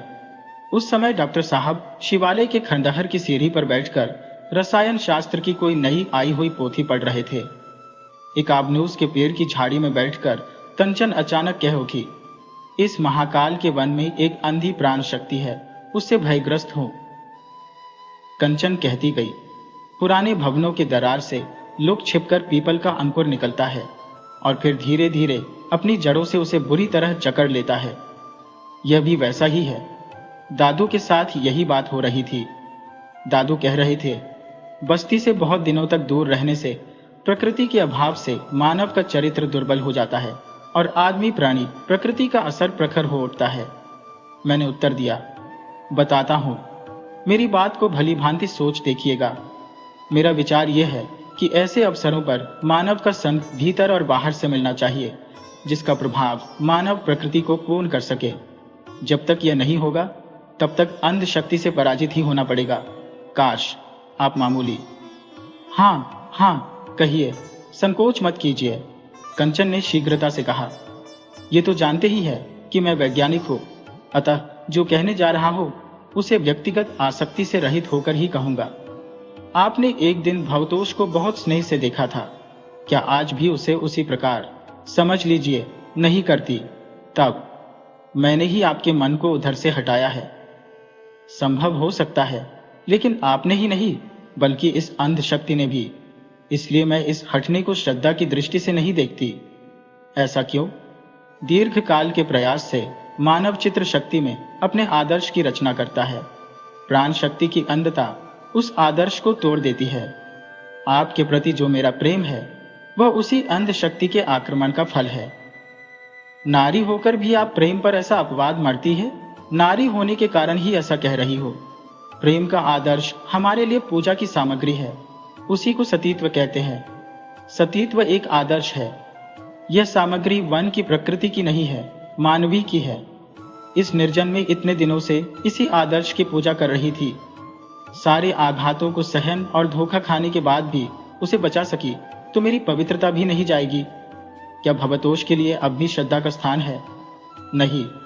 उसके पास जाना चाहती हो? नहीं। तो फिर कुछ भी नहीं। मैं आशय नहीं समझा। आप समझ भी नहीं सकेंगे। आपकी संपत्ति ज्ञान है, उच्चतर शिखर पर, वह भी इम्पर्सनल है। नारी संपत्ति हृदय की संपत्ति है। यदि उसका सब कुछ चला जाए, वह सब कुछ जो बाहरी है, जिसे स्पर्श किया जा सकता है, तब भी उस प्रेम में वह वस्तु बच रहती है जो कि इम्पर्सनल है। वाद विवाद में समय नष्ट न कीजिए। मुझे कुछ ही दिनों में खोज करने के अभिप्राय से अन्यत्र कहीं चला जाना होगा, किंतु फिर गए क्यों नहीं आपसे? तभी कंचन ने पुकारा, दादू। डॉक्टर साहब अपना पढ़ना लिखना छोड़कर उठ आए और मधुर स्नेह के स्वर में बोले, क्या है दीदी? आपने उस दिन कहा था ना कि मनुष्य का सत्य उसी की तपस्या के भीतर से अभिव्यक्त हुआ है। उसकी अभिव्यक्ति प्राणी शास्त्र से समझी जाने वाली अभिव्यक्ति नहीं है। हाँ, बिल्कुल ठीक। दादू, तो फिर आज अपनी और आपकी बात का निर्णय कर दूं। कई दिनों से मस्तिष्क उथल पुथल का केंद्र बना हुआ है। मैं उठ खड़ा हुआ, बोला, तो मैं चलूं? नहीं, आप बैठिए। दादू, आपका वही पद फिर खाली हुआ है और सेक्रेटरी ने पुन आपको बुलवाया भी है। हाँ, तो फिर आपको उस पद को स्वीकार करना होगा, अतिशीघ्र वहीं लौट जाना होगा। डॉक्टर साहब बेचारे हदबुद्धि होकर कंचन के मुंह की ओर ताकते रहे। कंचन बोली, अच्छा, अब समझी। आप इसी सोच में पड़े हैं कि मेरी क्या गति होगी। यदि अहंकार की मात्रा बहुत न बढ़ती हो तो आपको यह बात स्वीकार करनी ही होगी कि मेरे बिना आपका एक दिन भी नहीं चल सकता। मेरी अनुपस्थिति में तो 15वीं आश्विन को आप 15वीं अक्टूबर समझ बैठते हो। जिस दिन घर में अपने सहयोगी अध्यापक को भोजन के लिए आमंत्रित करते हो, उसी दिन लाइब्रेरी का द्वार बंद करके कोई निदारुण इक्वेशन सुलझाने में लग जाते हो। नवीन बाबू सोचते होंगे कि मैं बात बढ़ा चढ़ा कर कह रही हूँ। आज ऐसी अशुभ बातें सब अभी खत्म हो जाएंगी। आप चलें तो मेरे साथ अपने काम पर छूटी हुई गाड़ी फिर लौट आएगी। डॉक्टर साहब मेरी ओर देखकर बोले, तुम्हारी क्या सलाह है नवीन? मैं क्षण भर स्तब्ध रहकर बोला, कंचन देवी से अधिक अच्छा परामर्श कोई नहीं दे सकता। कंचन ने उठकर मेरे चरण छूकर प्रणाम किया। मैं संकुचित होकर पीछे हटाया। कंचन बोली, संकोच न कीजिए, आपकी तुलना में मैं कुछ भी नहीं हो। ये बात किसी दिन साफ हो जाएगी। आज आपसे यही अंतिम विदा लेती हो, जाने से पूर्व अब भेंट ना होगी। ये कैसी बात कह रही हो दीदी? डॉक्टर साहब ने पूछा। दादू, इतना ही कह सकी कंचन। मैंने उसी क्षण डॉक्टर साहब की पगधूलि का स्पर्श किया। उन्होंने छाती से लगाकर कहा, मैं जानता हूं नवीन कि तुम्हारी कीर्ति का पथ तुम्हारे सामने प्रशस्त है। अपने स्थान पर लौटकर पहला रिकॉर्ड निकाला। उसे देखते ही मन में सहसा आनंद उमड़ आया। समझा मुक्ति इसी को कहते हैं। संध्या बेला में दिन भर का काम समाप्त करके बरामदे में आते ही अनुभव हुआ, पंछी पिंजरे से तो निकल आया है, किंतु उसके पांवों में जंजीर की एक कड़ी अब भी उलझी हुई है। हिलते हिलते वह बज उठती है।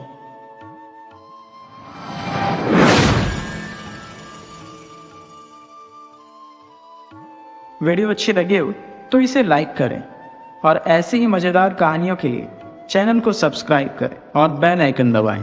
ज़्यादा से ज़्यादा अपने दोस्तों को शेयर करें। धन्यवाद।